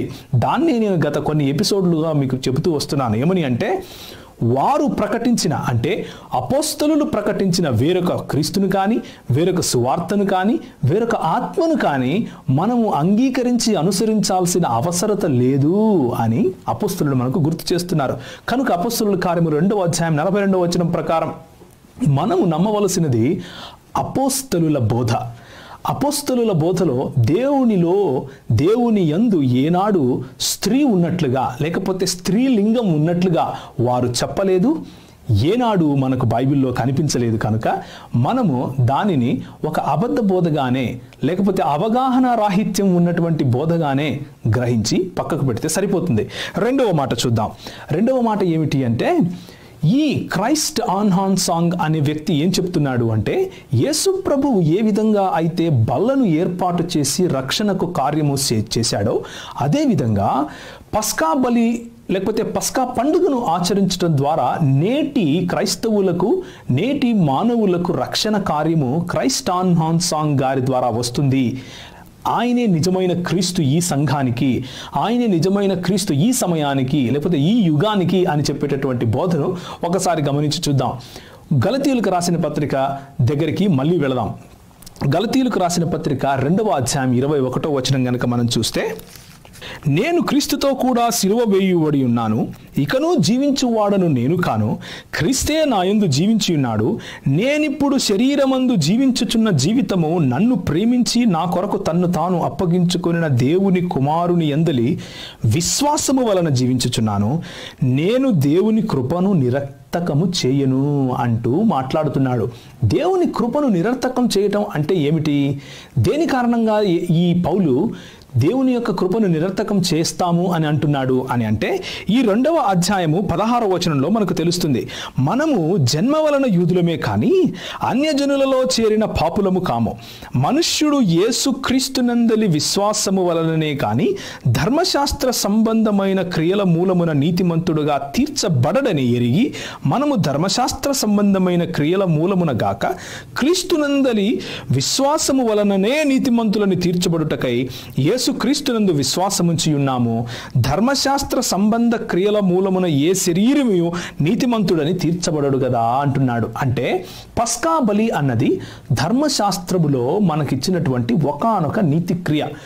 ఆ నీతి క్రియను జరిపించడం ద్వారా పస్కా బలి అంటే, ఆనాడు మోషే ఏ విధంగా అయితే ఇశ్రాయేలు ప్రజలను బయటికి తీసుకొని వచ్చినప్పుడు గొర్రెపిల్లను వధించి దాని రక్తాన్ని ఇంటి ముందు గుమ్మాలకు వ్రాయడం ద్వారా ఆ పూసిన రక్తాన్ని ఆధారం చేసుకుని దేవుడు ఇశ్రాయేలు ప్రజలను చంపకుండా, ఇశ్రాయేలు ప్రజలలోని జ్యేష్ఠ పుత్రులను చంపకుండా అక్కడి నుండి దాటి వెళ్ళాడో దానిని గుర్తు చేసుకుంటూ పస్కా పండుగ, పులియని రొట్టెల పండుగ అంటూ పండుగలు చేశారు. ఇది ఛాయ వంటిది. యేసుక్రీస్తు అంటే రాబోతున్నటువంటి యేసుక్రీస్తు సృష్టి ఆరంభానికి ముందే తన్ను తాను బలి అర్పించుకున్నటువంటి మాట ఎక్కడ ఉంది? ప్రకటన గ్రంథము 13వ అధ్యాయం ఒకసారి చూస్తే, ప్రకటన గ్రంథము 13వ అధ్యాయం 8వ వచనం చూస్తే, భూమి నివాసులందరూ అనగా జగదుత్పత్తి మొదలుకొని వధింపబడి ఉన్న గొర్రెపిల్ల యొక్క జీవ గ్రంథమున ఎవరి పేర్లైతే వ్రాయబడలేదో అని అంటున్నాడు. అంటే జగత్తుకు ఉత్పత్తికి ముందే యేసు ప్రభువు వధింపబడిన గొర్రెపిల్లగా తన్ను తాను ప్రత్యేకపరచుకున్నాడు అన్న విషయాన్ని యోహాను భక్తుడు మనకు తెలియజేస్తున్నాడు. ఎఫెసీయులకు రాసిన పత్రిక 1వ అధ్యాయం గనక మనం చూస్తే, ఎఫెసీయులకు రాసిన పత్రిక 1వ అధ్యాయము 6వ వచనంలో, తన చిత్త ప్రకారమైన దయా సంకల్పము చొప్పున యేసుక్రీస్తు ద్వారా తనకు కుమారులుగా స్వీకరించుటకై మనలను ముందుగా తన కోసము నిర్ణయించుకొని, మనము తన ఎదుట పరిశుద్ధులము నిర్దోషులము అయి ఉండవలనని జగత్తు పునాది వేయబడక మునుపే ప్రేమచే క్రీస్తులో మనలను ఏర్పరచుకున్నాడు అని దేవుని వాక్యం చెబుతా ఉంది. అంటే జగత్తుకు పునాది వేయబడటానికి ముందే క్రీస్తులో మనల్ని ఎన్నుకున్నాడు. ఎందుకు ఎన్నుకున్నాడు అంటే, జగత్తుకు పునాది వేయబడటానికి ముందే క్రీస్తు వధింపబడిన గొర్రెపిల్లగా తన్ను తాను ప్రత్యేకపరచుకొని ఆ విధంగా మనకు రక్షణ కార్యాన్ని సులువు చేశాడు. ఆయనకున్నటువంటి ఫోర్ నాలెడ్జ్ అంటే ఆయనకున్నటువంటి అమితమైన జ్ఞానంలో మన బ్రతుకు, మనం చేయబోయే పాపము, మనము చచ్చిన స్థితిలో ఉండే జీవితము ఆయనకు తెలుసు గనుక మన కోసం జగదుత్పత్తికి ముందే ఆయన ఒక ప్రణాళికను తీసిపెట్టాడు. ఆ ప్రణాళికలో మనల్ని రక్షించుకున్నాడు. అంతేకాని ఆ పస్కా బలి అన్నది ఈ యొక్క ప్రణాళికకు ఒకానొక సాదృశ్యము మాత్రమే. కానీ ఆ పస్కా బలిని ఇప్పుడు చేయటం ద్వారా మనకు రక్షణ కార్యము వస్తుంది, రక్షణ భాగ్యము దొరుకుతుంది అని చెప్పేటటువంటి ఈ క్రీస్తు, ఈ కొరియాలో పుట్టినటువంటి క్రీస్తు చెప్పే మాటలకు, మరి యుగ యుగములకు ఒకే రీతిగా ఉన్నటువంటి యేసుక్రీస్తు చెప్పే మాటలకు పొంతన ఉందంటారా? నిజంగా పొంతన లేదు అని మీకు తెలుస్తా ఉంది. అయితే ఇంకొన్ని విషయాలు చూద్దాం. పస్కా బలి అన్న నీతి కార్యము ద్వారా మనకు రక్షణ లేదు అన్న విషయాన్ని మనం గుర్తుంచుకోవాలి. ఎందుకు మనం గుర్తుంచుకోవాలి అంటే అపోస్తలులు చెప్పనటువంటి విశ్వాసము, అపోస్తలులు చెప్పనటువంటి సువార్తను ఒకవేళ మనము అంగీకరిస్తే ఇక మన బతుకులు తెల్లారినట్లే అంటూ పౌలు మనకు చెబుతున్నాడు. కనుక రక్షణ కార్యాన్ని ఒకసారి చూస్తే రోమీయులకు రాసిన పత్రిక 8వ అధ్యాయంలో మనం చూస్తాం. రోమీయులకు రాసిన పత్రిక 8వ అధ్యాయాన్ని కనుక ఒకసారి మనం జాగ్రత్తగా చదివి చూస్తే రక్షణ కార్యములో ఉన్నటువంటి అన్ని రకాలైనటువంటి స్టేజెస్ మనకు కనిపిస్తాయి. మొట్టమొదటిది 8వ అధ్యాయం 1వ వచనం గనక చూస్తే, కాబట్టి ఇప్పుడు క్రీస్తు యేసునందున్న వారికి ఏ శిక్షా విధియు లేదు. ఏ క్రీస్తు? నజరేయుడైన యేసుక్రీస్తుని విశ్వసించి నజరేయుడైన యేసుక్రీస్తు ద్వారా రక్షణ అనుభవంలోకి వచ్చిన వారికి ఏ శిక్షా విధి లేదు. అంటే అనీతిమంతులుగా ఉన్నటువంటి మనలను యేసుక్రీస్తునందు విశ్వాసము ఉంచిన ఒకే ఒక్క కారణము చేత దేవుడు మనలను నీతిమంతులుగా తీర్చేశాడు అని అర్థం. అంటే దీన్ని ఇంగ్లీష్ భాషలో ఏమంటారు అంటే జస్టిఫికేషన్ అంటారు. నీతిమంతులుగా తీర్చబడటం. ఇది ఒకే ఒక్కసారి ఒక్క నిమిషములో యేసు ప్రభువును విశ్వసించిన ఆ మరు నిమిషములోనే జరిగే పని. రెండవదిగా ఇదే 8వ అధ్యాయము 15వ వచనం గనక మనం చూస్తే, దేవుని ఆత్మ చేత ఎందరు నడిపింపబడుదురో వారందరూ దేవుని కుమారులై ఉందురు. ఎలయనగా మరలా భయపడుటకు మీరు దాస్యపు ఆత్మను పొందలేదు గాని దత్తపుత్రాత్మను పొందితిరి అంటూ యేసు ప్రభువు మనకు ఏం చెప్తున్నాడు రోమీయులకు రాసిన పత్రిక 8వ అధ్యాయంలో అంటే, దేవుని ఆత్మ ఏ నిమిషమైతే మనము రక్షణ అనుభవంలోకి వస్తామో, అసలు రక్షణ అనుభవంలోకి రావటానికే దేవుని ఆత్మ మనలో పనిచేసి తీరతాడు. ఆ దేవుని ఆత్మను పొందిన మరుక్షణమే మనం రక్షణ అనుభవంలోకి వస్తాము.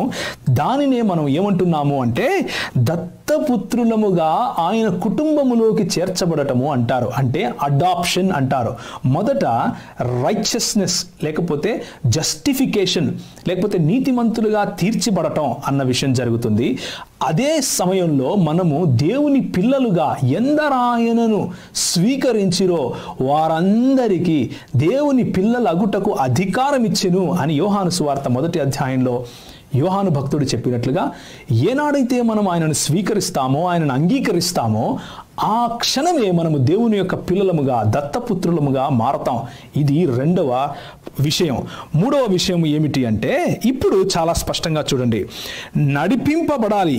లేకపోతే 24వ వచనం చూస్తే, ఏలయనగా మనము నిరీక్షణ కలిగిన వారమై రక్షింపబడితిమి, మనకు రక్షణ దొరికింది, ఆల్రెడీ వచ్చేసింది అని చెబుతూనే ఇప్పుడు అంత్యము వరకు నిలిచి ఉండువాడు రక్షింపబడును అని మార్కు సువార్తలో చెప్పిన మాటను మీరు ఒకసారి జ్ఞాపకం చేసుకుంటే, అంటే మన రక్షణను నిలబెట్టుకోవాలి, మన రక్షణను మన జీవితాంతము దానిని కొనసాగించాలి అన్న విషయం కూడా దేవుని వాక్యం చెబుతా ఉంది. ఎందరూ దేవుని ఆత్మ చేత నడిపింపబడటము అన్నది ఏదో ఒక సమయానికి సంబంధించింది కాదు, కానీ మన జీవిత పర్యంతము మనం చేయవలసినటువంటి పని. దీనిని ఏమంటారు అంటే శాంక్టిఫికేషన్ అంటారు, లేకపోతే పరిశుద్ధీకరణ అంటారు. మనము మన రక్షణను కొనసాగించే పనిని, రక్షణను పొందుకుంటూ ఉన్నటువంటి పనిని ఏమంటాము అంటే శాంక్టిఫికేషన్ అంటాము, లేకపోతే పరిశుద్ధీకరణ అంటాం. పరిశుద్ధాత్ముడు మన జీవితంలో పనిచేయటం, పరిశుద్ధాత్ముడు మన జీవితంలో ఉన్నటువంటి ప్రతి క్షేత్రంలో, ప్రతి ప్రదేశంలో ఆయన అధికారాన్ని తీసుకోవటం, మనము చేసే పనిలో, మన ఆలోచనలలో, మన శరీర క్రియలలో, మన రైచియస్ డీడ్స్ లేకపోతే నీతి క్రియలలో ఆయన పని చేయటం, ఆయన ఆధిపత్యాన్ని కింద మనం పని చేయటం, ఆయనను మన దేవునిగా అంగీకరించటం, ఆయన యొక్క పనిని మనం సీరియస్గా తీసుకొని మనము ఆయనకు లోబడి ఉండటం. దీనిని ఏమంటాము అంటే పరిశుద్ధీకరణ లేక పవిత్రీకరణ అంటాం.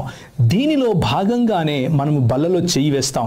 దీనిలో భాగంగానే మనము మన క్రైస్తవ క్యారెక్టర్ లేకపోతే క్రైస్తవ దృక్పథాన్ని రోజు రోజుకు మనము రెన్యూ చేసుకుంటాం. కాబట్టి రోమీయులకు రాసిన పత్రిక 12వ అధ్యాయంలో పౌలు భక్తుడు ఏమంటాడంటే, కాబట్టి సహోదరులారా, పరిశుద్ధమును దేవునికి అనుకూలమును అయిన సజీవ యాగముగా మీ శరీరములను ఆయనకు సమర్పించుకొనుడని దేవుని వాత్సల్యమును బట్టి మిమ్మును బతిమాలుకొనుచున్నాను. మీరు ఈ లోక మర్యాదను అనుసరింపక ఉత్తమమును అనుకూలమును సంపూర్ణము అయ్యున్న దేవుని చిత్తమేదో పరీక్షించి తెలుసుకొనున్నట్లు మీ మనస్సులు మారి నూతన మగుట వలన రూపాంతరము పొందుడి అంటున్నాడు. రూపాంతరము పొందే ప్రక్రియ ఒక స్టేజ్ నుంచి ఇంకొక స్టేజ్కి వెళ్ళే ప్రక్రియ, ఒక పరిశుద్ధత నుంచి ఇంకొక పరిశుద్ధతకు వెళ్ళే ప్రక్రియ, ఒక మహిమ నుంచి ఇంకొక మహిమకు వెళ్ళే ప్రక్రియ. దీనినే మనము రక్షణను పొందుకుంటూ ఉన్నాము అని చెప్పడానికి ఉపయోగించాలి. అంతేకాని మన రక్షణ సంపూర్ణం కాదు కాబట్టి ఇంకెవరో క్రీస్తు రావాలి, ఇంకెవరో తల్లి దేవత రావాలి, ఆ క్రీస్తు ఆ తల్లి దేవత మనకు ప్రత్యేకంగా ఇంకొక రక్షణను ఇస్తారు అని ఒకవేళ మనం అనుకుంటే అది తప్పు అని దేవుని వాక్యము సెలవిస్తూ ఉంది.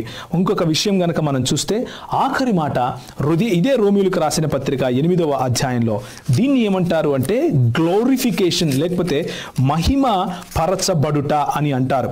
18వ అధ్యాయం చూస్తే మన ఎడల ప్రత్యక్షము కాబోవు మహిమ యొద్దట ఇప్పటి కాలపు శ్రమలు ఎన్న తగనివి కావని ఎంచుకొనుచున్నాను అంటున్నాడు. అంటే ఒకానొక రోజు యేసు ప్రభు వచ్చినప్పుడు పూర్ణ మహిమలోకి మనల్ని తీసుకుంటాడు.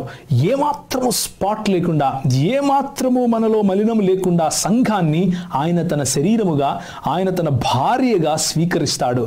ఆ దినము మనము వి విల్ బి గ్లోరిఫైడ్, అంటే మనము మహిమను పొందుతాము.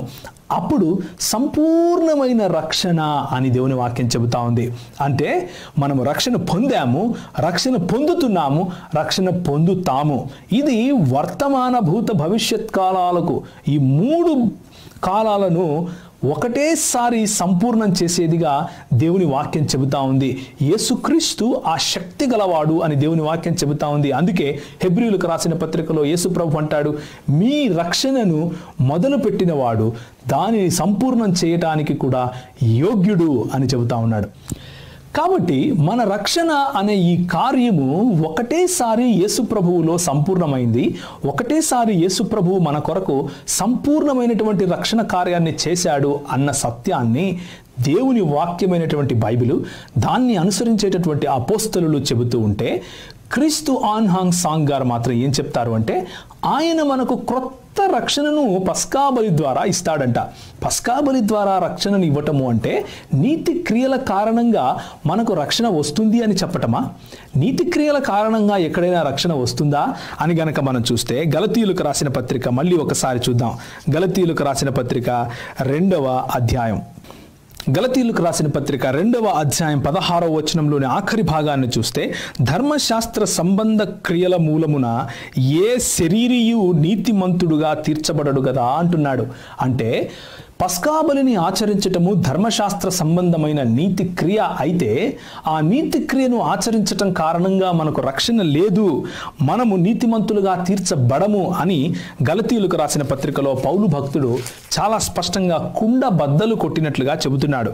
5వ అధ్యాయానికి వెళ్ళి 2వ వచనం చూడండి. చూడుడి, మీరు సున్నతి పొందిన ఎడల క్రీస్తు వలన మీకు ప్రయోజనమేమీ కలుగదని పౌలను నేను మీతో చెప్పుచున్నాను. ధర్మశాస్త్రము యావత్తు ఆచరింపబద్ధుడై ఉన్నాడని సున్నతి పొందిన ప్రతి మనుష్యునికి నేను మరలా దృఢముగా చెప్పుచున్నాను. మీలో ధర్మశాస్త్రము వలన నీతిమంతులను తీర్చబడు వాడెవరో వారు క్రీస్తులో నుండి బొత్తిగా వేరు చేయబడి ఉన్నారు అని అంటున్నాడు. అంటే ధర్మశాస్త్రంలో చెప్పినటువంటి నీతి క్రియలను కనుక ఆచరించి దాని కారణంగా కనుక నేను రక్షింపబడతాను అని భ్రమలో నువ్వు ఉంటే, యేసుప్రభు ఏమంటున్నాడు అంటే, నువ్వు క్రీస్తు నుంచి వేరు చేయబడ్డావు అంటున్నాడు. యేసు క్రీస్తు నుంచి వేరు చేయబడే ఈ సత్యము, లేకపోతే యేసు క్రీస్తు నుంచి వేరు చేయబడాలి అని చెప్పే ఈ మర్మము, క్రీస్తు నుంచి వేరు చేయబడాలి అని చెప్పే ఈ మర్మము ఏ విధంగా బైబిల్ నుంచి వచ్చే మర్మం అంటారు? ముమ్మాటికి కాదు అని దేవుని వాక్యం చెబుతా ఉంది. దేవుని వాక్యం ఏం చెబుతా ఉంది అంటే, మీలో ధర్మశాస్త్రము వలన నీతిమంతులని తీర్చబడు వాడెవరో వారు క్రీస్తులో నుండి బొత్తిగా వేరు చేయబడి ఉన్నారు అని అంటా ఉంది. కాబట్టి మనము ధర్మశాస్త్రము కారణంగా, అందులోని నీతి క్రియలను అనుసరించడం కారణంగా ఏనాటికి నీతిమంతులముగా తీర్చబడలేము అని దేవుని వాక్యం చెప్తా ఉంది. రోమీయులకు రాసిన పత్రిక 9వ అధ్యాయము ఒక్కసారి చూద్దాం. రోమీయులకు రాసిన పత్రిక 9వ అధ్యాయము దానిలోని 16వ వచనం గనక ఒకసారి చదివితే చాలా చక్కటి మాట. కాగా పొందగోరు వాని వలనైనను ప్రయాసపడు వాని వలనైనను కాదు గాని కరుణించు దేవుని వలననే అగును అంటూ, దేవుని కరుణ మన పైన ఉంటేనే మనం రక్షణ పొందుతాము, రక్షణ అనుభవంలోకి వస్తాము అని చాలా చక్కగా దేవుని వాక్యం చెబుతా ఉంది. మనము దేవుడు ఇస్తే మనకు వస్తుంది, కానీ నేను పొందగోరి నేను ఏదో చేస్తే, ఏదో క్రియ చేస్తే నాకు రక్షణ అనుభవం వస్తుంది, రక్షణ వస్తుంది అని అనుకుంటే అది ముమ్మాటికి తప్పు. 11వ అధ్యాయం రోమీయులకు రాసిన పత్రిక 6వ వచనం చూస్తే చాలా చక్కటి మాట. ఏర్పాటు చొప్పున శేషముగా మిగిలి ఉన్నది, అది కృపచేతనైన ఎడల ఇకను క్రియల మూలమైనది కాదు, కాని ఎడల కృప ఇకను కృప కాకపోవును. ఒకవేళ ఈ కృప కారణంగా మనకు రక్షణ లేదు, ఒకవేళ మనము చేసే నీతి క్రియల ద్వారానే మనకు రక్షణ ఉంది అని అంటే దేవుని కృప అవసరమే లేదు, దేవుని కృపా కాలము అవసరమే లేదు.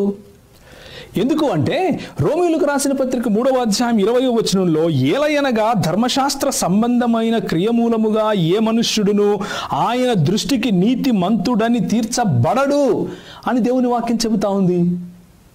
అంటే ఉదాహరణకు, ఒకవేళ నేను పాపము చేయకుండా జీవించాలనుకున్నాను అనుకోండి, నేను పాపము చేయకుండా జీవించాలి అని ధర్మశాస్త్రం చెబుతా ఉంది. నేను పుట్టినప్పటి నుంచి పాపము చేయడం లేదు అనుకోండి, పాపము ఉండటము కూడా ధర్మశాస్త్రము ప్రకారముగా నీతిక్రియయే. పాపము చేయకుండా ఉన్నంత మాత్రాన నేను నీతిమంతునిగా తీర్చబడతానంటారా? అలా కాదు. దేవుని వాక్యం ఏం చెప్తా ఉంది అంటే, ఆయన కృప లేకపోతే నువ్వు ఎంత కష్టపడినా నీతిమంతుడిగా తీర్చబడవు అని చెబుతా ఉంది. ఇది దేవుని వాక్యము చెప్పే సత్యము. అంతేకాని సొంతంగా మన ఇష్టం వచ్చినట్లు చెప్పటానికి వీలు లేదు. ఎందుకు అంటే రోమీయులకు రాసిన పత్రిక 3వ అధ్యాయం 23వ వచనం ఏం చెప్తా ఉందంటే, ఏ భేదము లేదు, అందరూ పాపము చేసి దేవుడు అనుగ్రహించు మహిమను పొందలేకపోతున్నారు. ఆ మహిమ మనము పొందాలి అంటే యేసుక్రీస్తు ఇచ్చే ఉచితమైనటువంటి కృప ద్వారానే మనకు ఆ రక్షణ సాధ్యము అని దేవుని వాక్యం చెబుతా ఉంది. గలతీయులకు రాసిన పత్రిక 3వ అధ్యాయం మనం ఒకసారి చూస్తే, ధర్మశాస్త్రము విధించిన క్రియలకు సంబంధులందరూ శాపమునకు లోనై ఉన్నారు. ఎందుకనగా ధర్మశాస్త్ర గ్రంథమునందు వ్రాయబడి ఉన్న విధులన్నీ చేయుటయందు నిలకడగా ఉండని ప్రతివాడును శాపగ్రస్తుడు అని వ్రాయబడి ఉన్నది. ధర్మశాస్త్రము చేత ఎవడును దేవుని ఎదుట నీతిమంతుడని తీర్చబడడు అన్న సంగతి స్పష్టమే. ఏలయనగా నీతిమంతుడు విశ్వాసము మూలముగా జీవించును. ధర్మశాస్త్రము విశ్వాస సంబంధమైనది కాదు గాని దాని విధులందు ఆచరించువాడు వాటి వలననే జీవించును అని దేవుని గ్రంథము స్పష్టంగా చెబుతా ఉంది. కాబట్టి పస్కా బలిని ఆచరించటంలోను మరియు సబ్బాతు దినాన్ని ఆచరించటము అనేటటువంటి ధర్మశాస్త్ర సంబంధమైనటువంటి కట్టడలు, ధర్మశాస్త్ర సంబంధమైనటువంటి ఉచ్చులు, ధర్మశాస్త్ర సంబంధమైనటువంటి సెరిమోనియల్ లా అంటారు. అంటే కట్టడలకు సంబంధించిన లేకపోతే సాంప్రదాయబద్ధమైనటువంటి ధర్మశాస్త్రం ఏదైతే ఉందో ఆ సాంప్రదాయ సంబంధమైనటువంటి ధర్మశాస్త్రాన్ని అనుసరించటం కారణంగా మనకు రక్షణ లేదు అన్న విషయాన్ని దేవుని వాక్యము స్పష్టంగా చెబుతా ఉంది. గలతీయులకు రాసిన పత్రిక 5వ అధ్యాయము 6వ వచనం చూస్తే, యేసు క్రీస్తునందుండు వారికి సున్నతి పొందుటయందును ఏమీ లేదు, పొందకపోవటయందును ఏమీ లేదు గాని ప్రేమ వలన కార్య సాధకమగు మా విశ్వాసమే ప్రయోజనకరమగును అని దేవుని వాక్యం చెబుతా ఉంది. విశ్వాసము మాత్రమే ప్రయోజనకరమంట. మనము ఏదో రక్షణ కొరకు ఏదో నీతి క్రియలు చేయటం వలన రక్షింపబడము అన్న విషయాన్ని దేవుని వాక్యము స్పష్టంగా చెబుతూ ఉంటే, కొరియాలో పుట్టి కొరియాలో చనిపోయిన క్రీస్తు మాత్రం క్రొత్త విషయాలు తీసుకుని వచ్చి పస్కా బలిని ఆచరిస్తే మనం రక్షింపబడతాము అని చెబుతున్నారు. ఇది ఎంత మాత్రం సబబు అన్నది మీరే ఆలోచించాలి. కొత్త సృష్టి పొందుటయే గాని సున్నతి పొందుట అందేమీ లేదు, పొందకపోవటందు ఏమీ లేదు. ఈ పద్ధతి చొప్పున నడుచుకుని వారందరికీ అనగా దేవుని ఇశ్రాయేలునకు సమాధానమును కృపమును కలుగునుగాక అంటూ గలతీయులకు రాసిన పత్రిక 6వ అధ్యాయం 16లో కూడా దేవుని వాక్యము చెబుతా ఉంది. కాబట్టి వీటన్నిటిలో మనం తెలుసుకున్నది ఏమిటి అంటే ధర్మశాస్త్ర సంబంధమైన క్రియల వంటి మంచి పనులు అయినప్పటికీ ఆ మంచి పనులు చేయటం ద్వారా ఆ మంచి పనులు చేసి మన రక్షణను మనం కొనుక్కుందాము, మన రక్షణను మనం సంపాదించుకుందాము అంటే అది సాధ్యం కాదు అని దేవుని వాక్యము మనకు స్పష్టంగా తెలియజేస్తూ ఉంది. కాబట్టి ఒకవేళ దేవుడు మనలను నీతి క్రియల ద్వారా రక్షిస్తే యేసు ప్రభువు చనిపోవటము నిరర్థకము.